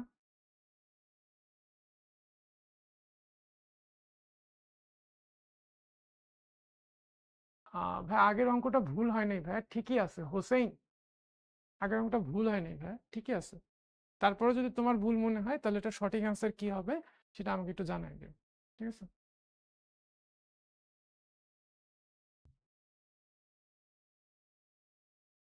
এবার এই ম্যাথটা 5 নাম্বার ম্যাথ, একই টাইপের অনেকগুলা ম্যাথ করানোর উদ্দেশ্য হচ্ছে ওই টাইপটা যাতে তোমার একদম ঝালাপালা হয়ে যায়। ঠিক আছে, দেখো এত বৃত্তটা এক্স অক্ষকে স্পর্শ করে, সি এর মান এবং স্পর্শবিন্দু স্থানাঙ্ক নির্ণয় করো। তা এই বৃত্তটা এক্স অক্ষকে যদি স্পর্শ করে, এক্স অক্ষকে স্পর্শ করে, ভাই বৃত্তটার ইকুয়েশনটা কি? X square plus Y square plus 2gx 2gx plus 2fy 2fy plus C equals to 0। এই বৃত্তটা এক্স অক্ষকে স্পর্শ করে। হ্যাঁ দেখো এখানে জি এর ভ্যালু কত? জি এর ভ্যালু -2, এফ এর ভ্যালু কত? এফ এর ভ্যালু -3। যেহেতু বৃত্তটা এক্স অক্ষকে স্পর্শ করে, তাহলে অবশ্যই জি স্কোয়ার সমান কি হবে? জি স্কোয়ার সমান হবে সি। ঠিক আছে, তাহলে জি এর ভ্যালু -2, -2 এর স্কোয়ার ইকুয়ালস টু সি, তাহলে সি সমান হবে হচ্ছে 4। সি এর ভ্যালু কত হবে? সি এর ভ্যালু হবে হচ্ছে 4। এবার স্পর্শ বিন্দু স্থানাঙ্ক বের করতে বলছে, বৃত্তটা তো এক্স অক্ষকে স্পর্শ করছে, স্পর্শ বিন্দুর স্থানাঙ্ক বের করতে বলছে। ভাই এক্স অক্ষের সাথে স্পর্শ বিন্দুর স্থানাঙ্ক বের করতে গেলে ওয়াই এর মান কি ধরতে হয়? ওয়াই এর মান কি ধরতে হবে? এক্স অক্ষের সাথে স্পর্শ বিন্দু বের করতে গেলে এক্স অক্ষের উপরে তো ভাই ওয়াই এর মান 0, তাহলে ওয়াই সমান 0 বসিয়ে পাই, ওয়াই ইকুয়ালস টু 0 বসাবো, ওয়াই সমান 0 বসিয়ে পাই। ঠিক আছে, x square plus 0 square, x square plus 0 square -4x -4x -6y plus C. C এর ভ্যালু তো ভাই 4, তাহলে সি এর জায়গায় একবারে 4 লিখি। ঠিক আছে, ও ওয়াই এর জায়গায় তো 0 হবে, ওয়াই সমান 0 না, এই যে ওয়াই সমান তো 0, তাহলে ওয়াই এর জায়গায় 0 বসাইছি। X square -4x plus 4 equals to 0, এটা মানে হচ্ছে এক্স -2 হোল স্কোয়ার সমান 0। এখান থেকে পাচ্ছ এক্স -2 সমান 0, তার মানে এক্স এর ভ্যালু পাচ্ছ 2, এক্স এর ভ্যালু 2, ওয়াই এর ভ্যালু 0, তাহলে স্পর্শ বিন্দু হচ্ছে 2,0। বুঝছি কারা কারা? স্পর্শ বিন্দু হচ্ছে 2,0। ঠিক আছে, তাহলে বৃত্তটা কেমন? বৃত্তটা হচ্ছে এরকম, এটা এক্স অক্ষকে স্পর্শ করছে। হ্যাঁ, এক্স অক্ষ, ওয়াই অক্ষকে কি করছে জানি না, এটা বের করতে হবে আমার। তো এক্স অক্ষকে স্পর্শ করছে 2,0 বিন্দুতে। আর এই বৃত্তটার কেন্দ্র কোথায় আছে কে বলতে পারবা? বৃত্তটার কেন্দ্র কোথায় আছে দেখি কে বলতে পারে? কেন্দ্রের স্থানাঙ্কটা বলো তো।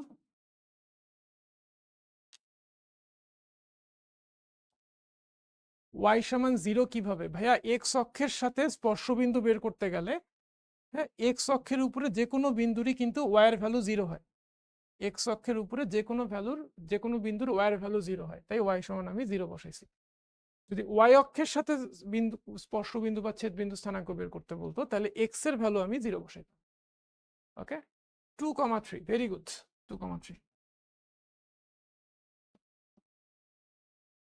ওকে, এবার পোল কোশ্চেন 1।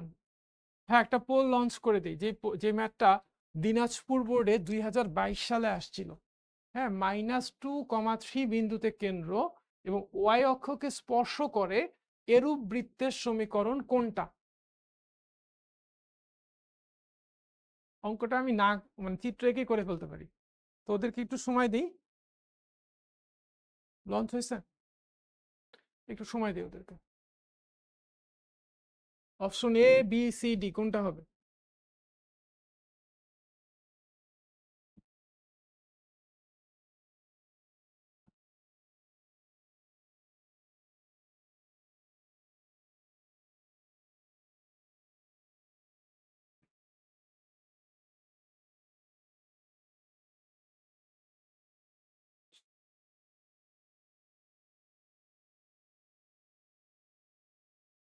ওকে,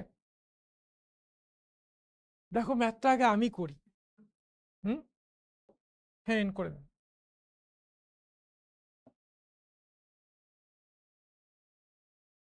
দেখো এই বৃত্তটা অ্যাকচুয়ালি ওয়াই অক্ষকে স্পর্শ করছে, ওয়াই অক্ষকে স্পর্শ করছে।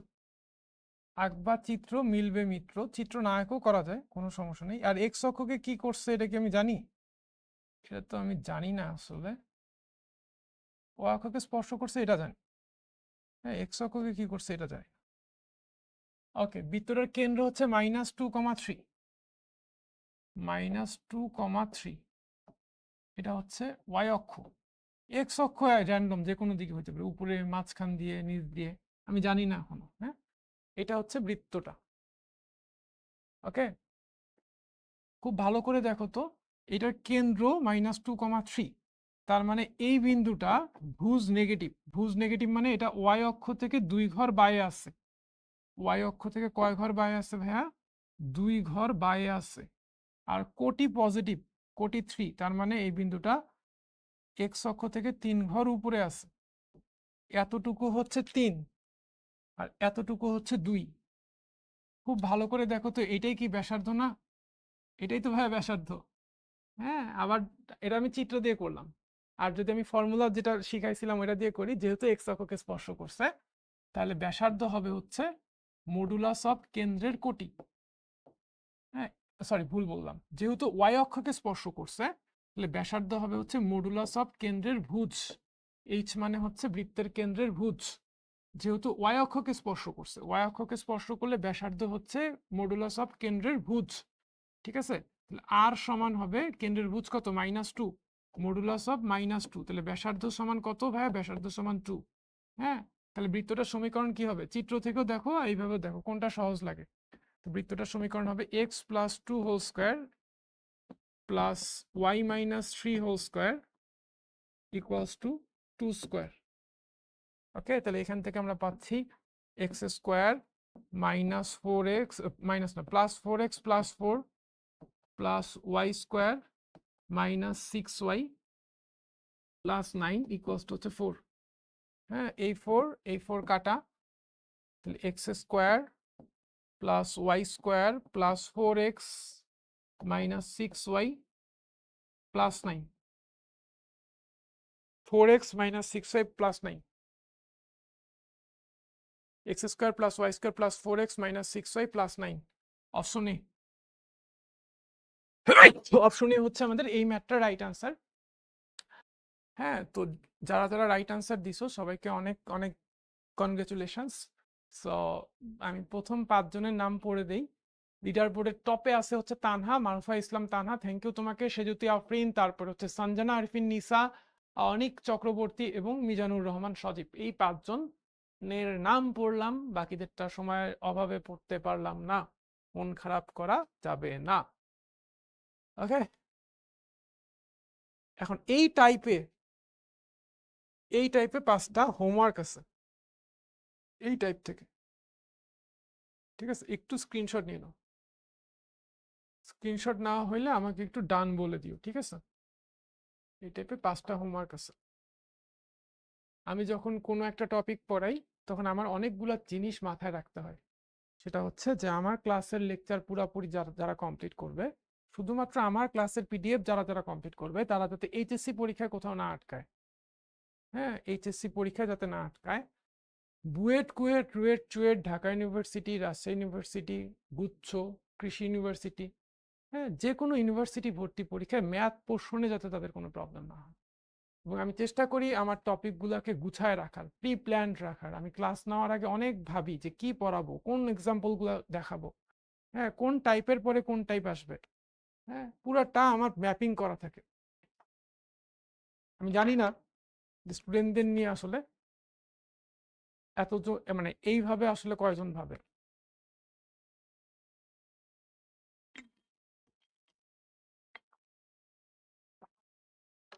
ঠিক আছে, স্ক্রিনশট নেওয়া হয়েছে না? সমস্যা নেই, পিডিএফটা তো পেয়ে যাবা। নেক্সট টাইপ, 3 বিন্দুগামী বৃত্তের সমীকরণ। এই টাইপের ম্যাথ করার জন্য 3 বিন্দুগামী বৃত্তের সমীকরণ বের করা অনেক অনেক মেথড আছে। হ্যাঁ, একটা খুব পপুলার মেথড আছে, হ্যাঁ, সেটাকে বলা হয় খলিফার নিয়ম। খলিফার নিয়ম, খলিফা হচ্ছে ইনি কোনো হচ্ছে দর্জি না, হ্যাঁ, যে তুমি জামা কাপড় বানানোর অর্ডার করবা। ইনি একজন ম্যাথমেটিশিয়ান, ঢাকা ইউনিভার্সিটির একজন প্রফেসর ছিলেন, এবং এই একজন ম্যাথমেটিশিয়ানের নাম বা এই ম্যাথমেটিশিয়ানের আবিষ্কৃত ফর্মুলা সারা বিশ্বে পড়ানো হয়। হ্যাঁ, খলিফার ফর্মুলা বলে, বাট ওইটা আমি দেখাবো না তোমাদের আজকের ক্লাসে। খলিফার ফর্মুলা ইউজ না করেও, হ্যাঁ, শুধুমাত্র বৃত্তের সাধারণ সমীকরণ দিয়েও ম্যাথগুলো করা যায়। তো এইচএসসি পরীক্ষার জন্য সাধারণ সমীকরণ দিয়ে ম্যাথ করতে পারাই এনাফ। হ্যাঁ, সো সাধারণ সমীকরণ দিয়ে ম্যাথ করতে পারলে এইচএসসি তে হয়ে যাবে। আর অ্যাডমিশনে যে কোনো প্রসেসই অ্যাপ্লাই করা যায়, কোনো সমস্যা নেই। ঠিক আছে, খলিফার পদ্ধতি আজকে দেখালাম না, তোমাদের যদি ইন্টারেস্ট থাকে তাহলে সেটা আমাকে জানাও। শিখবো জিতবো গ্রুপে জানাইতে হবে যে তোমরা খলিফার পদ্ধতি দেখতে চাও কিনা। হ্যাঁ, ইন্টারেস্ট থাকলে দেখাবো, বাট এটা এইচএসসি তে লাগবে না। ঠিক আছে, বাট ঢাকা ইউনিভার্সিটির এই গণিতবিদের নাম সারা বিশ্ব জানে, তার আবিষ্কৃত মেথড পুরো ওয়ার্ল্ডে পড়ানো হয়, বুঝছো? ওকে ভাই, এগুলা কি বইয়ের অঙ্ক? ভাইয়া, তোমার ধারণাও নাই যে তোমাকে পড়াইতে আসার আগে আমি কি পরিমাণ স্টাডি করে আসছি। হ্যাঁ, তোমার একটা ধারণাও নাই। ভাই, আপনার কেন স্টাডি করা লাগে? আমার রেগুলার স্টাডি করা লাগে। আমি প্রতিনিয়ত আমার কন্টেন্ট আপডেট করি। আর আমার কথাই হচ্ছে, মার্কেটে অনেক ম্যাথ বই আছে, 5টা 6টা পাবলিকেশনসের বই আছে, এবং প্রত্যেকটা বই খুবই ভালো। ম্যাথের প্রবলেম হচ্ছে যে প্রত্যেকটা রাইটারের বই খুবই ভালো। কেউ এসইউ আহমেদ কিনছে, কেউ রূপন্তী প্রকাশনী কিনছে, কেউ অসীম কুমার সাহা কিনছে, কেউ কেতাবউদ্দিন কিনছে। কনফিউজ থাকে। ভাই, তুমি যদি কনফিউজ থাকো তাহলে ভাই কোনো বই তোমার কাজে লাগবে না। বাট প্রত্যেকটা বই ভালো, বুঝছো? এসি আহমেদ স্যারের বইটা অনেকটা এইচএসসি বেস্ট, এইচএসসি ফোকাসড। কেতাব স্যারের বইটা হচ্ছে একটু বুয়েট অ্যাডমিশন ফোকাসড, বুঝছো? এই একটু পার্থক্য। ওকে, এখন ভাইয়া, বুয়েট অ্যাডমিশনের প্রিপারেশন যে এখন নিবে, তার কি এইচএসসি পরীক্ষা খারাপ হবে? খারাপ হওয়ার কোনো চান্স আছে বলো? তুমি যদি বুয়েটের জন্য প্রিপারেশন নাও এবং প্রিপারেশন ঠিকঠাক মতো নিতে পারো, হ্যাঁ, তাহলে বুয়েটের টার্গেট ফিল আপ হবে কিনা এটা আমি জানি না। এখন বুয়েটের জন্য তুমি একাই যে এখন থেকে খাটতেছো এমনটা না। হ্যাঁ, বাংলাদেশে হাজার হাজার স্টুডেন্ট স্বপ্নটাকে বুয়েট বানায়, হ্যাঁ, বুয়েটের স্বপ্ন নিয়ে, হ্যাঁ, রাত দিন এক করে পড়তেছে। সো বুয়েট হবে কিনা জানি না, বাট বড় টার্গেট অ্যাচিভ না হলেও অপেক্ষাকৃত ছোট টার্গেটগুলো তো সহজে অ্যাচিভ হয়ে যাওয়ার কথা। সো লক্ষ্য যদি আমার হয় সেঞ্চুরি করা, সেঞ্চুরি না করতে পারলেও হাফ সেঞ্চুরি তো করা উচিত, তাই না? সো টার্গেটটাকে বড় রাখি আমরা, হ্যাঁ। ওকে, তাহলে একটা বৃত্ত এই 3টা বিন্দু দিয়ে যায়, এটা ভাই কমা হবে, হ্যাঁ, এটা কমা হবে।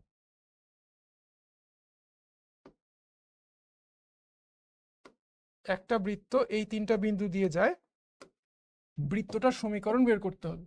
সো আমি নর্মাল নিয়মে ম্যাথটা করাচ্ছি। ধরি ধরি বৃত্ত, নির্ণয় বৃত্তের সমীকরণ।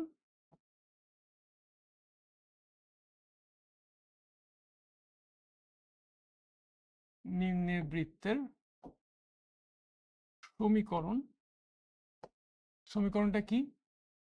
X square plus Y square plus 2gx plus 2fy plus C সমান 0। এটা ধরে নিলাম নির্ণয় বৃত্তের সমীকরণ এইটা। আর এই বৃত্তটা, এটা কমা হবে, হ্যাঁ, যদি -6,5 বিন্দু দিয়ে পাস করে। বৃত্তটা যদি -6,5 বিন্দু দিয়ে পাস করে, তো এই বিন্দু দিয়ে ইকুয়েশনটা স্যাটিসফাইড হবে, হবে কিনা বলো? তাহলে -6,5 বিন্দুটা দিয়ে কিন্তু এই ইকুয়েশনটা স্যাটিসফাইড হবে। একইভাবে এই বিন্দুটা দিয়েও যদি পাস করে, তাহলে -3,-4 এই বিন্দুটা দিয়েও ইকুয়েশনটা স্যাটিসফাইড হবে। একইভাবে 2,1 বিন্দুটা দিয়েও ইকুয়েশনটা সিদ্ধ হবে। ঠিক আছে, আমি একটু একটা কাজ করব, ইকুয়েশনটাকে একটু মডিফাই করে নিব যাতে করে আমার ক্যালকুলেশনটা সহজ হয়। হ্যাঁ, এটা কি করবো ভাই, দেখো, আমি এটা পরের লাইনটা লিখতে পারি। ক্যালকুলেশন সহজ করার জন্য এই কাজটা করতেছি, বাট না করলেও হয়তো। ইকুয়ালস টু এইটাকে আমি ডানে নিয়ে যাব, minus x square plus Y square. এই দুইটা পার্টকে আমি ডানে নিয়ে গেছি। এখন এই যে বৃত্তটা, এটাকে যদি -6,5 দিয়ে স্যাটিসফাই করি, তাহলে এক্স এর জায়গায় -6, ওয়াই এর জায়গায় 5 বসাবো। ঠিক আছে, এক্স এর জায়গায় -6 একবারে বসাই দিই ভাইয়া, তোমরা একটু বড় হইছো। এক্স এর জায়গায় -6 বসালে -12 -12g, ওয়াই এর জায়গায় 5 বসাইলে 5 দুগুণ 10, 10f plus C equals two -6 করবেন 36, 5 5 25, 36 যোগ 25 কত হয় ভাই?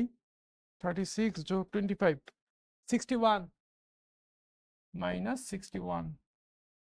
এবার -3, -4 যদি বসাই, এক্স এর জায়গায় যখন -3 বসাবো, -6d, তারপরে ওয়াই এর জায়গায় -4 বসাইলে -8f plus C equals to হচ্ছে হ্যাঁ 3 থেকে 9, 4 16, -25।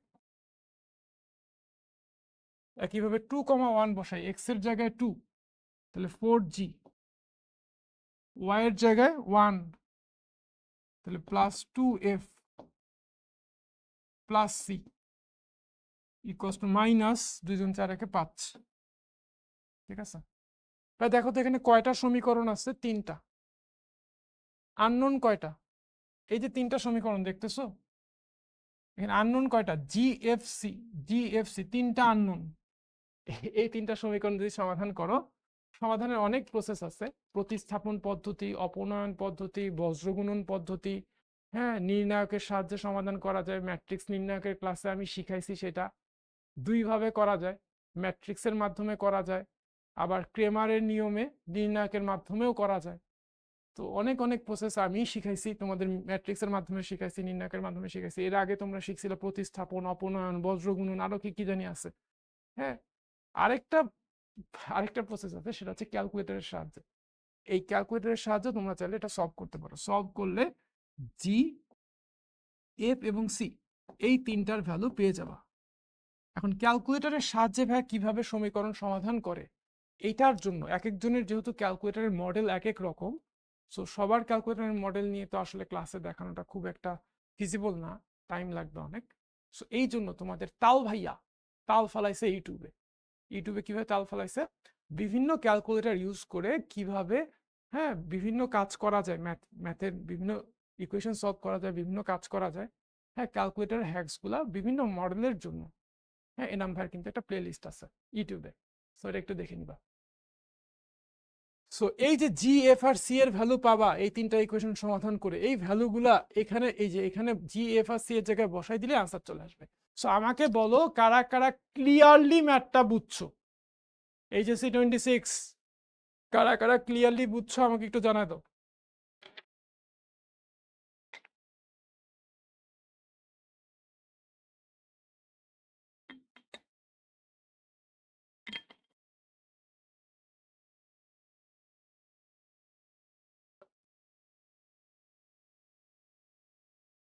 ঠিক আছে, থ্যাংক ইউ।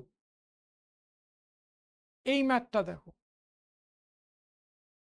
তোমাদের পরীক্ষায় কিন্তু এই ম্যাথ অনেক আসে। বিন্দুগুলো চেঞ্জ হয়ে যাবে, বিন্দুগুলো চেঞ্জ হতে পারে, বাট বাকি সবকিছু সেম থাকবে। বৃত্তটার ছবি যদি একটু আঁকি দেখাই দিই, একটা বৃত্ত, 3টা বিন্দু স্থানাঙ্ক দেওয়া আছে। হ্যাঁ, বৃত্তের উপরে 3টা বিন্দু, এই 3টা বিন্দু দেওয়া আছে। ঠিক আছে, এই আর কি। একটা বৃত্ত মূল বিন্দুগামী এবং এক্স অক্ষ ও ওয়াই অক্ষের ঋণাত্মক দিক হতে যথাক্রমে 3 একক এবং 5 একক অংশ ছেদ করে। হায় রে, বৃত্তটা করছেটা কি? বৃত্তটার সমীকরণ বের করতে হবে। দেখো তো ভাইয়া, এই যে বৃত্তটা, এই বৃত্তটা মূল বিন্দুগামী। ঠিক আছে, কি বিন্দুগামী? মূল বিন্দুগামী, এবং এক্স অক্ষ ও ওয়াই অক্ষের ঋণাত্মক দিক থেকে, উভয় অক্ষের ঋণাত্মক দিক থেকে 3 একক এবং 5 একক অংশ কর্তন করে। ঠিক আছে, খুব ভালো করে দেখো, এটা এক্স অক্ষ, এটা ওয়াই অক্ষ, এটা হচ্ছে ভাই মূল বিন্দু, এটা হচ্ছে আমার মূল বিন্দু। বৃত্তটা এক্স অক্ষের ঋণাত্মক দিক থেকে 3 একক, এটা হচ্ছে 3 একক, আর ওয়াই অক্ষের ঋণাত্মক দিক থেকে 5 একক অংশ কর্তন করছে, এতটুকু হচ্ছে 5 একক। তাহলে আমাকে বলো তো ভাই এই বিন্দুটার স্থানাঙ্ক কত, এই বিন্দুটার স্থানাঙ্ক কত, আর এই বিন্দুটার স্থানাঙ্ক কত, আমাকে এবার বলো, তোমরাই বলো। বুয়েট ড্রিমার ক্যালকুলেশনটা বুঝাই দেন। নির্ণায়ক ম্যাট্রিক্স নির্ণায়কের ক্লাসে ক্যালকুলেশনটা আমি পড়াইছিলাম না, ক্রেমারের নিয়মের সাহায্যে, তারপরে বিপরীত ম্যাট্রিক্সের সাহায্যে। হ্যাঁ, একই ক্যালকুলেশন বুঝাইছি। যেহেতু তুমি বুয়েট ড্রিমার, সো তোমার সেই অ্যাবিলিটি আছে, ওই ভিডিওটা আরেকবার দেখে নিয়ে এই ক্যালকুলেশনটা সলভ করে ফেলা, অথবা এনাম ভাইয়ের ভিডিও আছে শিকড় শিকড় ইউটিউব চ্যানেলে, দেখে নিতে পারো। এটা তো আমি করাবো না, এটা 7-8 ক্যালকুলেশন। ঠিক আছে, ভেরি গুড, তোমাদেরকে অনেক ধন্যবাদ। তোমাদের ব্যাচে পড়াইতে আসলে মনটা ভালো হয়ে যায়, এই জন্যই তোমরা পারো। -3,0, আর এটা হচ্ছে 0,-5। হ্যাঁ, 0,-5। ওকে ওকে, বুঝছি তো না? তাহলে দেখো, একটা বৃত্ত 3 বিন্দু দিয়ে যায়, 3টা বিন্দুর স্থানাঙ্ক কিন্তু আমরা পেয়ে গেছি। তাহলে একই রকম একইভাবে আমরা কিন্তু এখন এই ম্যাথটার মতো করে করব। আমরা ধরে নিব বৃত্তটার সমীকরণ হচ্ছে x² + y² + 2gx। পারবো না নিজেরা করতে? না, আমার করে দিতে হবে। হ্যাঁ, বা 2gx + 2fy + c সমান -x² + y²। এখন এটা যদি মূল বিন্দু 0 0 দিয়ে যায়, 0 0 দিয়ে যদি পাস করে, তাহলে 0 0 দিয়ে স্যাটিসফাই করে, x এর জায়গায় 0, y এর জায়গায় 0 বসলে c এর ভ্যালু পাবা 0, c এর ভ্যালু 0 পাচ্ছ। তুমি যদি -3 0 দিয়ে স্যাটিসফাই করো, -3 0 দিয়ে স্যাটিসফাই করো, তাহলে এটা হচ্ছে -6g। হ্যাঁ, y তো 0, c ও 0, c ও তো 0, তাই না? হ্যাঁ, c তো প্রথমে 0 পাইছি, তাহলে এটা সমান কত হবে? এটা সমান হচ্ছে -9। তাহলে g সমান হবে হচ্ছে 9/6। 9/6 মানে হচ্ছে 3/2, g সমান 3/2। আবার 0,-5, 0,-5 দিয়ে যদি স্যাটিসফাই করো, x এর জায়গায় 0 হলে এটা 0, -5, তাহলে হচ্ছে -10, -10f, y এর জায়গায় -5 বসলে -10f, c এর ভ্যালু তো 0 বের করছি, ইকুয়ালস টু -25। তাহলে f এর ভ্যালু আসবে 25/10, 25/10 মানে হচ্ছে 5/2। তাহলে g এর ভ্যালু 3/2, f এর ভ্যালু 5/2, c এর ভ্যালু 0। এই তিনটা ভ্যালু g, f আর c এর জায়গায় বসাই দিলে আনসার চলে আসবে। বলো ম্যাথটা বুঝছি কিনা? এই তো সেজুতি, থ্যাংক ইউ। c সমান 3/2, f সমান f/2। ঠিক আছে,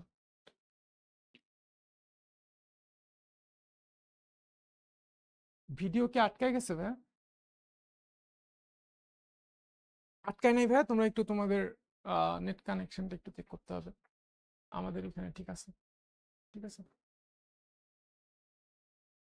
তাহলে দেখি কেমন বুঝছো। এইটার আনসার তোমরা বলবা, একটু সময় দিলাম, সময় দিলাম। এত এত এত বিন্দুগামী বৃত্তের সমীকরণ কোনটা? ইন টোটাল 2 মিনিট সময় দিচ্ছি, 2 মিনিট সময় দিব। ঠিক আছে, 2 minute, time starts from now.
45 second সময় sir.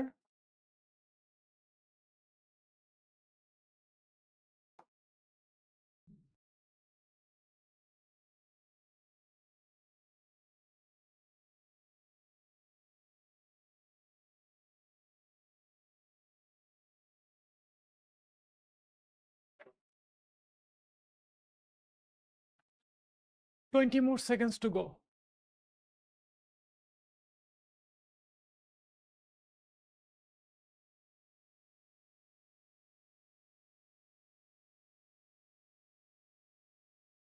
Last 5 more seconds remaining. Time up.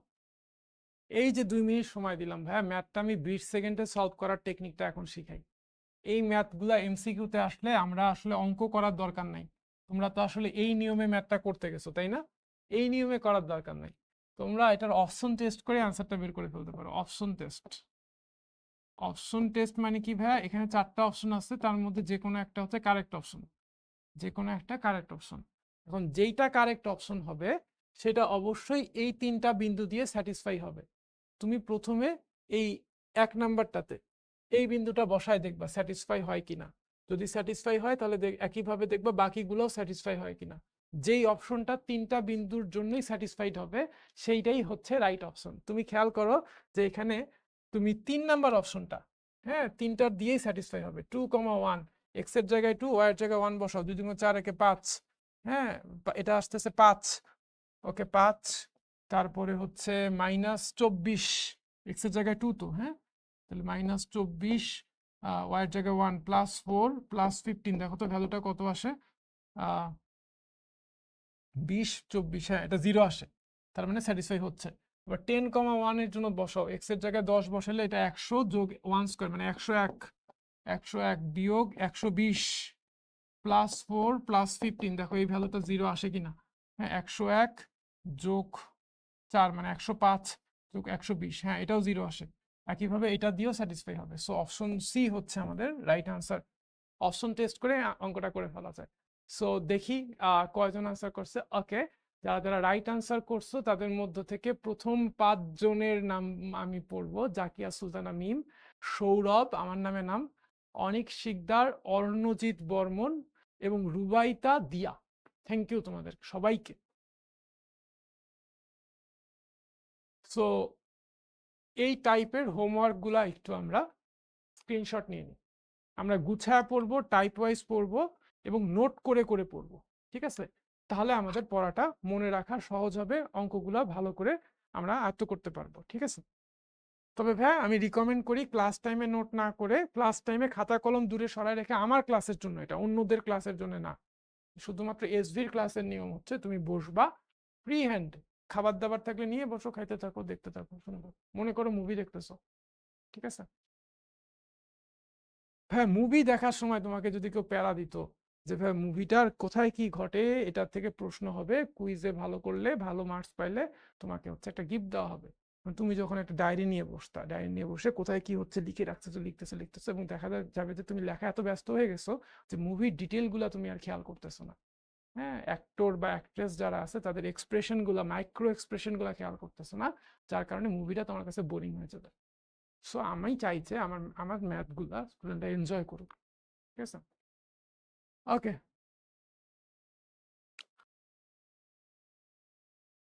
Type 6 কি বলছে? দুইটা বিন্দু দিয়ে যায় এবং কেন্দ্র একটা নির্দিষ্ট রেখার উপর অবস্থিত হইলে বৃত্তের সমীকরণ নির্ণয়। দুইটা বিন্দু দিয়ে যায় এবং কেন্দ্র যদি একটা নির্দিষ্ট রেখার উপর অবস্থিত হয় তাহলে বৃত্তের সমীকরণ নির্ণয়। দেখো, এত রেখার উপর কেন্দ্র বিশিষ্ট একটা বৃত্ত এত এত বিন্দু দুইটি দিয়ে অতিক্রম করে বৃত্তটার সমীকরণ নির্ণয় করো। একটা বৃত্ত যার কেন্দ্রটা এই রেখার উপরে এবং বৃত্তটা এত এত বিন্দু দুইটা দিয়ে যায়, বৃত্তটার সমীকরণ বের করো। আগের মতোই, ঠিক আগের ম্যাথটার মতোই ধরি বৃত্তের সমীকরণ, নির্ণয় বৃত্তের সমীকরণ, বৃত্তের সমীকরণ, ঠিক আছে? X square plus Y square plus 2gx plus 2fy plus c সমান 0। ভাই আজকে ওদের আর এই তোমাদের কি আজকে আর কোনো ক্লাস আছে? আমার পরে কি কোনো ক্লাস আছে?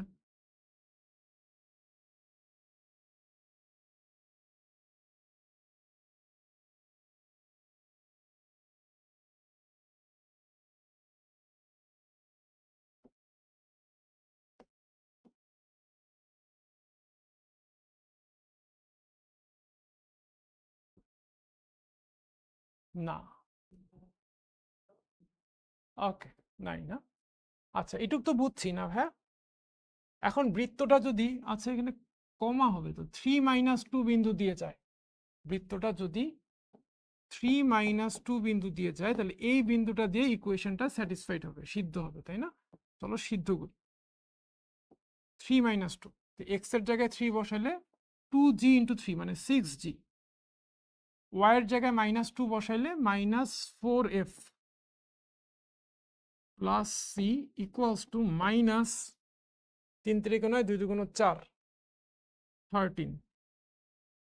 একইভাবে বৃত্তটা যদি -20 বিন্দু দিয়ে যায়, -20 বিন্দু দিয়ে যায় তাহলে এক্স এর জায়গায় -2 -4g,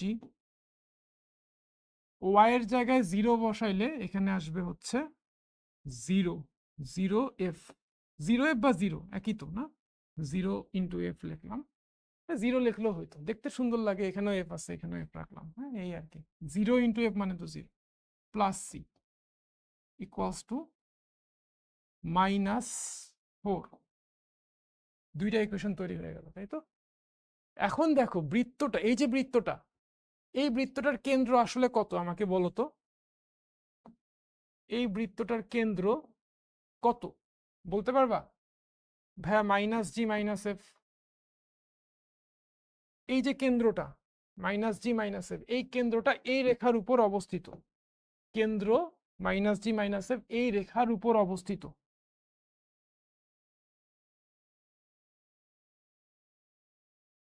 রেখার উপর অবস্থিত,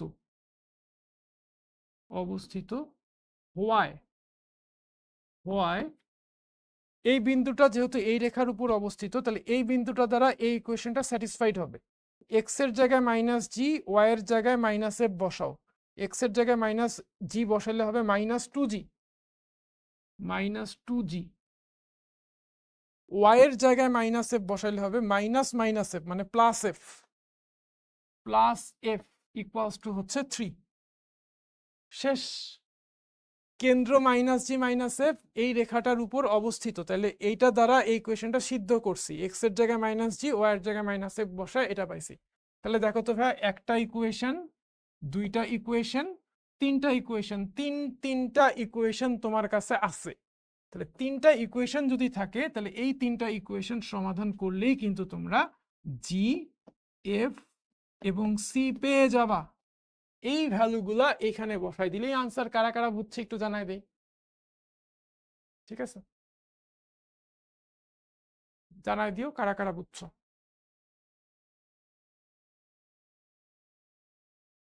ঠিক আছে?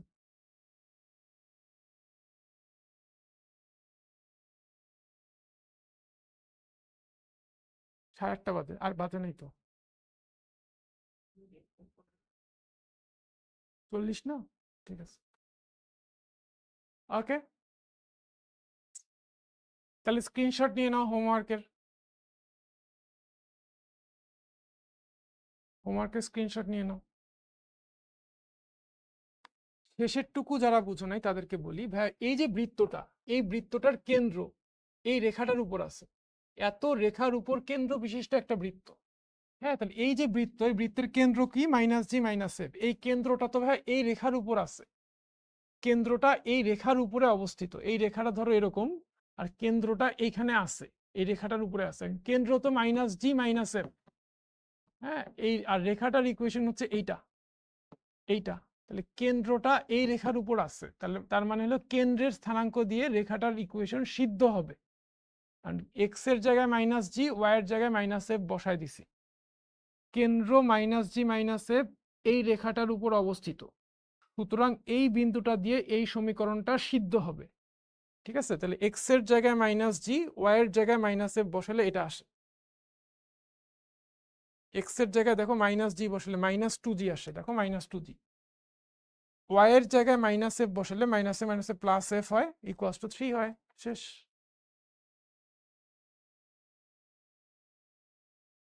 ঠিক আছে, তো স্ক্রিনশট নিছো হোমওয়ার্কের?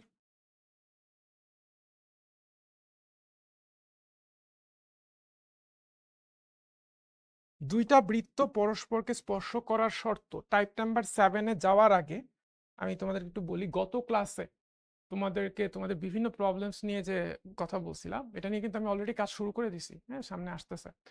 তো আমি প্রথম 2টা পর্ব বানায় ফেলছি, আরো কিছু পর্ব আসবে। সবগুলো প্রবলেম তো একটু আমারও একটু খাটাখাটি করতে হচ্ছে, পড়ালেখা করতে হচ্ছে, হ্যাঁ। তো তোমাদেরকে আমি গতদিন 2টা হোমওয়ার্ক দিছিলাম, স্পেশাল 2টা হোমওয়ার্ক আউট অফ সিলেবাস। হোমওয়ার্কগুলো ছিল, একটা হচ্ছে আমরা 2টা হ্যাবিট গ্রো করব, হ্যাঁ, হ্যাবিট গ্রো করব।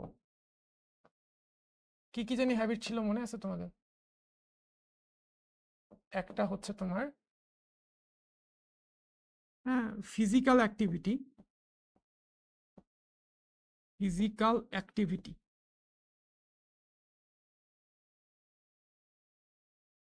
আরেকটা হচ্ছে early to bed and early two rice, সকাল সকাল ঘুমাবো, সকাল সকাল উঠবো। Early to bed and early two rice, এই 2টা হোমওয়ার্ক কি আমি দিছিলাম? কারা কারা ট্রাই করছো? কারা কারা ট্রাই করতেছো? একদিনে অ্যাচিভ করা সবার পক্ষে সম্ভব না, আমার পক্ষেও সম্ভব না। একটা অভ্যাস তৈরি করতে গেলে প্রথম 28 দিন বা 1 মাস খুব খাটতে হয়। 1 মাস তুমি যদি একটা কাজ কন্টিনিউয়াসলি করতে পারো, দেন ওইটা তোমার অভ্যাস হয়ে যাবে, অভ্যাস তোমার দাস হয়ে যাবে। আদারওয়াইজ তুমি অভ্যাসের দাস হয়ে থাকবা।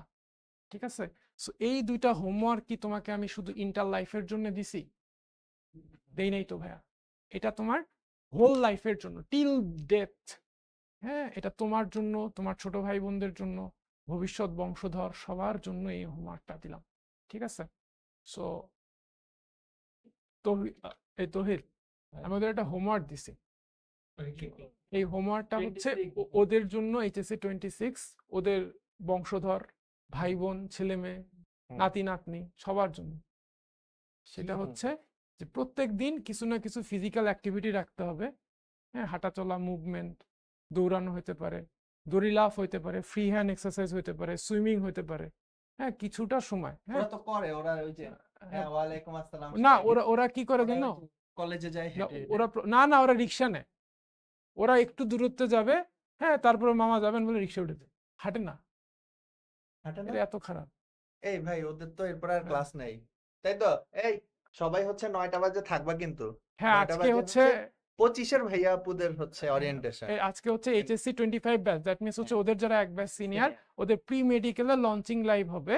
বাট তোমরা কেন থাকবা? তোমরা থাকবা হচ্ছে তুমি একটু দেখবা যে তোমাদের বড় ভাইয়াদের কি ধরনের গাইডলাইন দেওয়া হয়, কারণ নেক্সট ডে তো তোমাদেরকে এই গাইডলাইনগুলো তোমাদেরকেও দেওয়া হবে। সো আগে থেকে জানা থাকলে তো ক্ষতি নেই। সো ক্লাস ঠিক 9টায় তোমরা একটু থাইকো, ঠিক আছে? আরেকটা হোমওয়ার্ক দিছি, সেটা হচ্ছে early to bed and early two rice. Try করা, তুমি তো ডাক্তার, আরো ভালো বলতে পারবা মনে হয় না? হ্যাঁ ভাই একটু আসলে বলো তো, তাহলে আমি আর না বলি। একটা এটা আছে, আচ্ছা বলো হ্যাঁ তুমি। সমস্যা নেই, ওরা শুনতেছে, আমার হ্যাঁ কথা অনেক জোরে আছে। হ্যাঁ তো একটা বই আছে ভাই, আমি কিছুদিন আগে পড়তেছিলাম, অনেক হুম ফেমাস একটা বুক, বেস্ট সেলার। বইয়ের নামই হচ্ছে দ্য মিরাকল মর্নিং। হুম যেখানে ও বলে যে তোমাকে সকালে উঠতে হবে। হুম এখন আমরা সকালে উঠতে বলতে ভাবি যে ভাই আমাদের উঠে হচ্ছে দৌড়াইতে হবে বা দাঁড়াও কোনো এক একটা সেকেন্ড, আমি কাজ এটা দেই করতে হবে, তোমাকে। তাই তো? নাও। আচ্ছা, সো ওরা ভাবে যে হচ্ছে কোনো কাজ করতে হবে, আসলে কিন্তু এরকম না, সকালে উঠতে হবে। সো প্রথমে যখন ও কিছুদিন সকালে উঠবে, ওর কাছে কোনো কাজ নাই থাকতে পারে, অস্বাভাবিক না, কিন্তু ও যখন 5টায় বা 6টায় উঠবে, তখন ও না, ও লাইফের সম্পূর্ণ একটা নতুন জিনিস হচ্ছে এক্সপিরিয়েন্স করবে। এইটা হচ্ছে লেখক আসলে, ইয়েস, বইটার নাম হচ্ছে দ্য মিরাকল মর্নিং। খুবই সুন্দর বই। আমি যখন রুমে পড়তেছিলাম তখন দেখলাম অনেক টিচাররা এই বইটা পড়েছে। ওদের আসলে পড়ার দরকার নাই, ওরা ওরা সকালে summary- উঠলেই পারে, হ্যাঁ, সামারিটা তো জানতে পারে। সামারাইজ করতে পারে ইউটিউব দেখে। হয় কি অবশ্যই যে অনেক সময় একটা বই পড়ার সময় আমরা অনেক সময় ম্যানেজ করতে পারি না, তাহলে ইউটিউবে ওইটার সামারিটা তো আমরা শুনতে পারি অবশ্যই শুনতে এবং পারে, কি কি বলে কি নোটগুলো কিন্তু তুলে রাখতে পারি। অবশ্যই। বুঝছো? মানে অনেকে ওই যে সাইকেলে যায় একজন বলছে, হ্যাঁ cycling is a good exercise. So সাইকেলে যাও, যেটাই করো, মানে কিছু আমরাও তো ফিজিক্যাল বাইকে মুভ। যাই, তো আমাদের হ্যাঁ না বাইকে গেলে হবে না, হ্যাঁ প্যাডেল প্যাডেল সাইকেল হইতে হবে, ঠিক আছে, ইঞ্জিন চালিত কিছু ইউজ করা যাবে না। আচ্ছা যেটাই করো ফিজিক্যাল মুভমেন্ট করো, early to bed and early to rise. আজকে আরেকটা হোমওয়ার্ক দিব, সেটা হচ্ছে ফুড হ্যাবিট ঠিক করতে হবে। হ্যাঁ ফুড হ্যাবিট, অবশ্যই। মানে ওদের না অনেক প্রবলেমস আছে তুমি জানো, ওরা বিভিন্ন কারণে পড়ালেখায় কনসেন্ট্রেট করতে পারে না, দেখা যায় যে মনোযোগ হচ্ছে না বা হতাশ লাগে, ডিপ্রেশনে ভোগে। তা আমার কাছে মনে হয়েছে যে এই জিনিসগুলো মানে ফিজিক্যাল এবং মেন্টাল দুইটা একসাথে কাজ করতে হবে। হ্যাঁ ওদের মানে বডি মাইন্ড তো কানেক্টেড। অ্যাডমিশনে চান্স না পাওয়ার অনেক বড় একটা কারণ হচ্ছে ফুড হ্যাবিট চেঞ্জ করতে না পারা। দিনে কমপক্ষে 4 বেলা খাওয়া উচিত। এনার্জেটিক ফিল করবা তখনই যখন তুমি ঠিকঠাক মতো খাবার খাবা। মানুষ পেট ভরে খাবার খায়, হ্যাঁ আত্মীয় স্বজন কি করে ঠেসে ঠেসে জায়গা যায়, তারপর ঠেসে খাওয়ায়। ভাত খাওয়ার শেষে একটুখানি জায়গা আছে ডেজার্ট দিয়ে ফিল আপ করে। হ্যাঁ রুটিন ওয়াইজ খাওয়া বাট উচিত। এটা অ্যাকচুয়ালি কিন্তু জাপানিজরা কি করে, আমি রিসেন্ট একটা বই পড়তেছি ইকিগাই, হুম। ওখানে লেখা আছে, খুব বিখ্যাত বই, নাম তো শুনছই পড়ছো হ্যাঁ, হয়তো। ওখানে লেখা আছে জাপানে একটা দ্বীপ আছে ওকিনাওয়া। হ্যাঁ এই দ্বীপের মানুষজন অনেক বছর বাঁচে এবং খুবই সুস্থভাবে বাঁচে, খুবই সুস্থ জীবন লিড করে। এদের রহস্যটা কি? অনেকগুলো রহস্য আছে, তার মধ্যে একটা হচ্ছে ওরা 80% ফিল আপ হয়ে যায় গেলি, পেট যখন 80%-এর মতো ফিল আপ হয়ে যায় তখনই ওরা খাওয়া শেষ করে ফেলে। মানে 80% মাপে কিভাবে, এটা একটা কোয়েশ্চেন। 80% মাপে কিভাবে? তারা হচ্ছে খাওয়া শেষ করে ফিলিং স্লাইটলি হাংরি। তারা যখন they end up feeling slightly hungry, মানে খিদা তারা থেকে যায় হালকা খিদা থাকা অবস্থায় খাওয়া শেষ করে, হালকা থাকা অবস্থায়। আর আমরা কি করি, খাওয়া দাওয়া শেষে আবার ডেজার্ট খাই, মানে যে একটুখানি ফাঁকা যদিও থাকে ভুলে, ওইটাও ঠেসে ঠেসে ফিল আপ করে ফেলি। পার্থক্যটা বুঝছো? তাহলে তো তোমার ভারী লাগবে, ঘুম এসে যাবে। হ্যাঁ তো ভাই ওদের একজন ব্যাপারগুলো তো বুঝতে হবে। জিজ্ঞেস করতেছিল যে ভাই একসাথে হ্যাঁ মেডিকেল আর ইঞ্জিনিয়ারিং এর নেওয়া যাবে নাকি। আচ্ছা আমাদের যে দুইজন মেন্টর, নতুন যে দুইজন মেন্টর মেডিকেলের জন্য, ওরা দুইজনই কিন্তু ডিএমসি প্লাস বুয়েট এবং বুয়েটের টপ রেজাল্ট। আচ্ছা সো নেওয়া যাবে নাকি ওরা এটা ওরা মনে আজকে হয় 9টাতেই জানতে 9টাতে পারবে, 9টা বলবে, বাজলে হ্যাঁ। ওরা জানতে হ্যাঁ, পারবে। হ্যাঁ। তো ভাই আপনি শেষ ঠিক আছে, করেন, থ্যাংক ইউ, আমি শেষ করে আসতেছি। আমরা কি থাকতে পারবো অবশ্যই। লঞ্চিং লাইভে? আচ্ছা ঠিক আছে। আচ্ছা আজকে যেটা বলবো ভাইয়া সেটা হচ্ছে তোমরা একটু ফুড হ্যাবিটটা নিয়ে কাজ করো, ঠিক আছে? তোমরা এখন থেকে ফুড হ্যাবিট নিয়ে কাজ করো। এটা কিন্তু ভাইয়া শুধু এই স্টুডেন্ট লাইফের জন্য না, ছাত্র জীবন হচ্ছে শেখার সময়। বাট সমস্যা হচ্ছে ছাত্র জীবনটা আমরা শুধুমাত্র এই ফিজিক্স কেমিস্ট্রি ম্যাথ বায়োলজি শিখতেই সময়টা পার করে দিই, ফিজিক্স কেমিস্ট্রি ম্যাথ বায়োলজি শিখতেই সময়টা পার করি। বাট যেই মেইন জিনিসগুলো যেটা আমাদের সারা জীবন আমাদের জীবনে ক্যারি করতে হয়, সেটা আমরা হয়তো শিখি না। সো ফুড হ্যাবিট কিরকম ভাইয়া? আমি যে বললাম, হ্যাঁ, যে একদম পেট ঠেসে খাওয়ার দরকার নেই, একটু হালকা রাখো, একটু জায়গা ফাঁকা রাখো, 80% ফিল আপ করো, 20% ফাঁকা রেখে খাওয়া শেষ করো। হ্যাঁ তারপরে হচ্ছে তোমরা অনেকে অনেক সফট ড্রিঙ্কস খাও, কোল্ড ড্রিঙ্কস খাও, তুমি জানো না সফট ড্রিঙ্কসের মধ্যে কি পরিমাণ চিনি থাকে, কি পরিমাণ সুগার থাকে, সুগার কতটা হার্মফুল। হ্যাঁ সুগারকে বলা হয় হোয়াইট পয়জন। শুধু সুগার না, 4টা জিনিসকে হোয়াইট পয়জন বলে, সুগার, সল্ট, রাইস, তারপর হচ্ছে আটা, আটা ময়দা আছে না, এগুলোকেও হোয়াইট পয়জন বলে। হ্যাঁ এই জিনিসগুলো একটু কম কনজিউম করাই ভালো। হ্যাঁ তো এই আর কি ব্যাপারটা। আমি যেমন এখন চিনি ছাড়া চা খাই, হ্যাঁ ব্ল্যাক কফি খাই, আমার কফিতে কোনো চিনি থাকে না, একদম তিতা থাকে। হ্যাঁ মানুষজন বলে খাও কিভাবে, বাট আমি এখন খাইতে 1 মাস খাইলে আমার খাওয়ার পরে আমার অভ্যাস হয়ে গেছে, এখন আর চিনি যুক্ত কিছু খাইলে আমার মুখে মিষ্টি লাগে, খুব বাজে একটা ফিলিংস হয়। সো ভালো না ব্যাপারটা, যে চিনির দাম বাড়লেও আমার কোনো সমস্যা নেই, বাড়ুক, আমি তো খাই না। হ্যাঁ আমার জন্য ফাইন্যান্সিয়ালি ভালো ব্যাপারটা। এনিওয়ে তো আজকে একটা হোমওয়ার্ক দিলাম, ফুড হ্যাবিট ট্রাই করো, আস্তে আস্তে ট্রাই করো, একদিনে ঠিক হবে না ভাইয়া, বাট তুমি সময় দাও, এফোর্ট দাও। হ্যাঁ এনার্জেটিক ফিল করো না, ঘুম পায় পড়তে বসলে, অনেক কারণ আছে যেটা সলভ হয়ে যাবে আস্তে আস্তে। হ্যাঁ ওকে। রুচি না আসলে ভাই, একজন বলছে আমার রুচি আসে না, সেক্ষেত্রে একটু ডাক্তারের সাথে কনসাল্ট করতে পারো। হ্যাঁ তোমাদের তহিদ ভাই, অন্তর ভাই, এদেরকে একটু বইলো, ওরা তো ডাক্তার, আমি তো ডাক্তার না।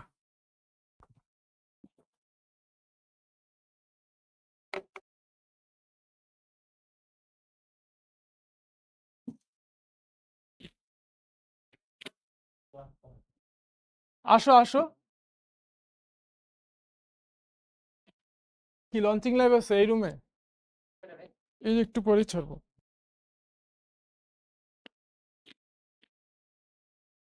আরেকটা ভাইয়া, আরেকটা কথা বলি মাইক্রোফোনটা ঠিক করতে করতে, তোমরা অনেকেই ক্লাস করতে করতে হাঁপায়া যাও, মনে হয় ভাই এখন ছুটি দেন, এখন ছুটি দেন। দেখো এখানে দুইটা জিনিস আছে। এক হচ্ছে এখন ছুটি দিলে তুমি রিল্যাক্স ফিল করো আমি জানি, বাট নিজেকে কেন পুশ করো না? কেন একটু পুশ করো না যে একটু একটু করে তোমার অ্যাবিলিটি কেন বাড়াও না? এটাও একটা প্রথম কোশ্চেন। সেকেন্ড কোশ্চেন হচ্ছে ভাইয়া, তোমার যদি এখন খুব খারাপ লাগে কোনো না কোনো কারণে, তুমি খুবই এক্সস্টেড, তুমি লিভ নাও ক্লাস থেকে, রেকর্ডেড ভার্সনটা তো থেকে যাবে, যতটুকু মিস করছো অতটুকু পরে দেখে নাও। হ্যাঁ, ওকে। কিভাবে ওরিয়েন্টেশনে জয়েন করবো? এটা আমাদের শিখো শিখবো জিতবো যে ফেসবুক গ্রুপটা আছে, ওই গ্রুপ থেকে লাইভ হবে। সো ওই গ্রুপ ফেসবুকে, মানে তোমাদের গার্ডিয়ানের, আমি সাজেস্ট করি তোমাদের গার্ডিয়ানের ফেসবুক আইডি থেকে তোমরা ইয়ে করবা। ইউটিউবেও থাকবে, শিখোর যে ইউটিউব চ্যানেল আছে শিখো, ওইখান থেকেও লাইভ হবে। হ্যাঁ, ওখান থেকে থাকতে পারবো। ঠিক আছে। আরেকটা টাইপ পড়বো আমরা। হ্যাঁ, আরেকটা টাইপ পড়বো, দুইটা বৃত্ত পরস্পরকে স্পর্শ করার শর্ত, টাইপ 7। সো একটু ভালো করে দেখি। আর আজকের ক্লাসটা কেমন লাগলো? ঠিকঠাক পড়া কারা কারা বুঝছি একটু জানাও তো ভাইয়া।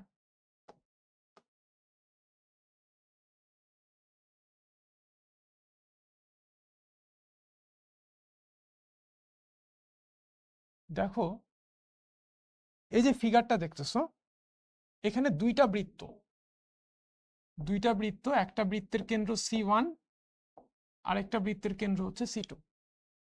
ঠিক আছে, যারা যারা ঠিকঠাক বুঝছো, হ্যাঁ, কি করব আমরা জানি তো, কি করব বলো?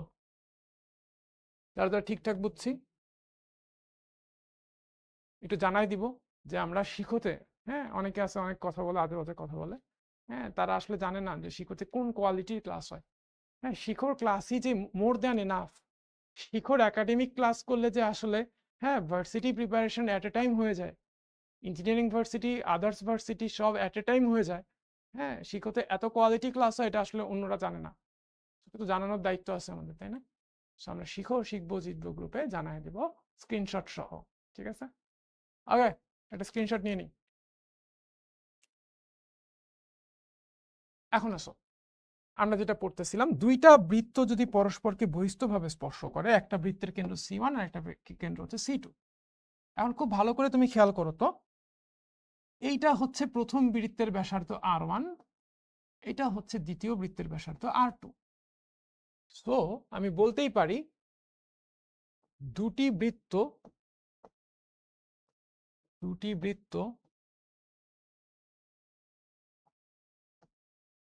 পরস্পরকে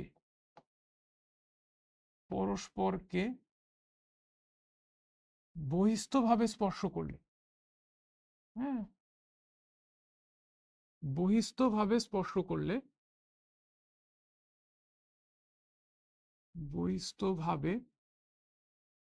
স্পর্শ করলে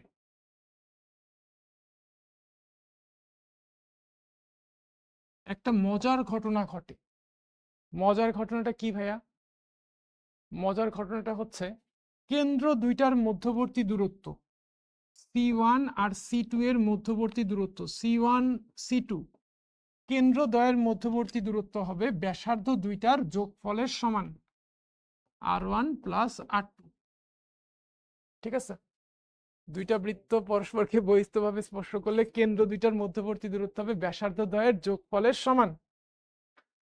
আবার আবার আসো, যে ধরো এইটা একটা বৃত্ত, হ্যাঁ, আর এইটা আরেকটা বৃত্ত, সরি, এইটা আরেকটা বৃত্ত, এইটার কেন্দ্র হচ্ছে C1, এটার কেন্দ্র হচ্ছে C2। যদি অন্তস্থভাবে স্পর্শ করে, দেখো চিত্রে দেখো বৃত্ত দুটা কি করছে, অন্তস্থভাবে স্পর্শ করছে।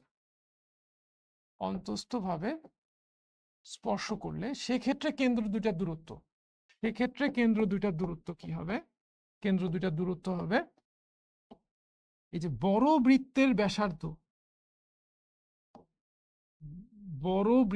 ব্যাসার্ধ হচ্ছে এইটা, বড় বৃত্তের ব্যাসার্ধ R1 মাইনাস, দেখো এতটুকু ব্যাসার্ধ হচ্ছে, এটা তো ছোট বৃত্তের ব্যাসার্ধ R2, তাহলে এই পুরাটা R1, এতটুকু R2, তাহলে R1 মাইনাস R2 মানে হচ্ছে বড় বৃত্তের ব্যাসার্ধ বিয়োগ ছোট বৃত্তের ব্যাসার্ধ। এটাকে এইভাবে লেখা যায় যে R1 ভার্সেস R2, মানে বড় ব্যাসার্ধ থেকে ছোট ব্যাসার্ধটা বিয়োগ হবে।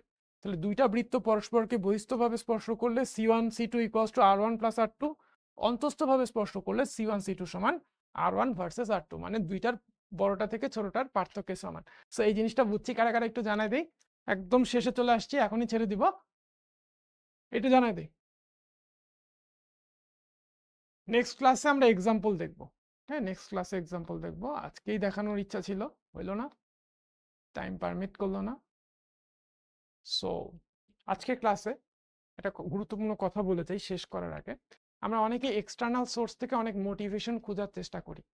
আমরা হ্যাঁ বিভিন্ন উৎস থেকে মোটিভেশন খুঁজি, দেখা যায় বিভিন্ন মোটিভেশনাল স্পিকারের বক্তব্য শুনে আমরা এতটাই এক্সাইটেড হয়ে যাই যে শরীরের সবগুলো লোম মনে হয় দাঁড়ায় গেছে, এবং এক্সাইটেড হয়ে আমরা মরা মানুষটা অনেক সময় জীবিত হয়ে যায়, হয়ে করে কি পড়তে শুরু করে, হ্যাঁ পড়া শুরু করে, পড়তে শুরু করে যেটা হয় যে কিছুক্ষণ পরেই দেখা যায় যে পড়া বুঝতেছে না, কঠিন লাগতেছে, এবং কিছুক্ষণের মধ্যেই মোটিভেশনটা হারায় ফেলে। সো মোটিভেটেড হয়েও খুব দ্রুত এবং ডিমোটিভেটেড হয়েও খুব দ্রুত। হ্যাঁ, সো এক্সটার্নাল সোর্স থেকে মোটিভেশন না খুঁজে আমরা যদি সবাই সেলফ মোটিভেটেড হইতে পারি, হ্যাঁ তাহলে কিন্তু এই জিনিসটা লং রানে খুব বেশি ইফেক্টিভ হয়। তো দেখো, তুমি যখন বাহির থেকে ফুয়েল সাপ্লাই করবা, যতক্ষণ ফুয়েল সাপ্লাই করবা ততক্ষণই আগুন জ্বলবে, সাপ্লাই বন্ধ হয়ে গেলে কিন্তু আগুন নেমে যাবে। কিন্তু সূর্যের দিকে দেখো, এই সূর্যের জ্বলার জন্য কিন্তু বাহির থেকে কোনো ফুয়েলের দরকার পড়ে না, তার ভিতরেই কিন্তু এনাফ ফুয়েল আছে। সো তোমার ভিতরেই যদি মোটিভেশনের সোর্স থাকে, নিজেই যদি নিজেকে মোটিভেটেড রাখতে পারো অলওয়েজ, তাহলে তোমার আসলে এক্সটার্নাল সোর্স থেকে কখনো মোটিভেশন খুঁজতে হবে না, আর সেক্ষেত্রে মোটিভেশন হারানোরও কখনো দরকার হবে না। So self motivation is the best motivation. আজকে এই পর্যন্তই, ভালো থাকো, দেখা হবে নেক্সট ক্লাসে।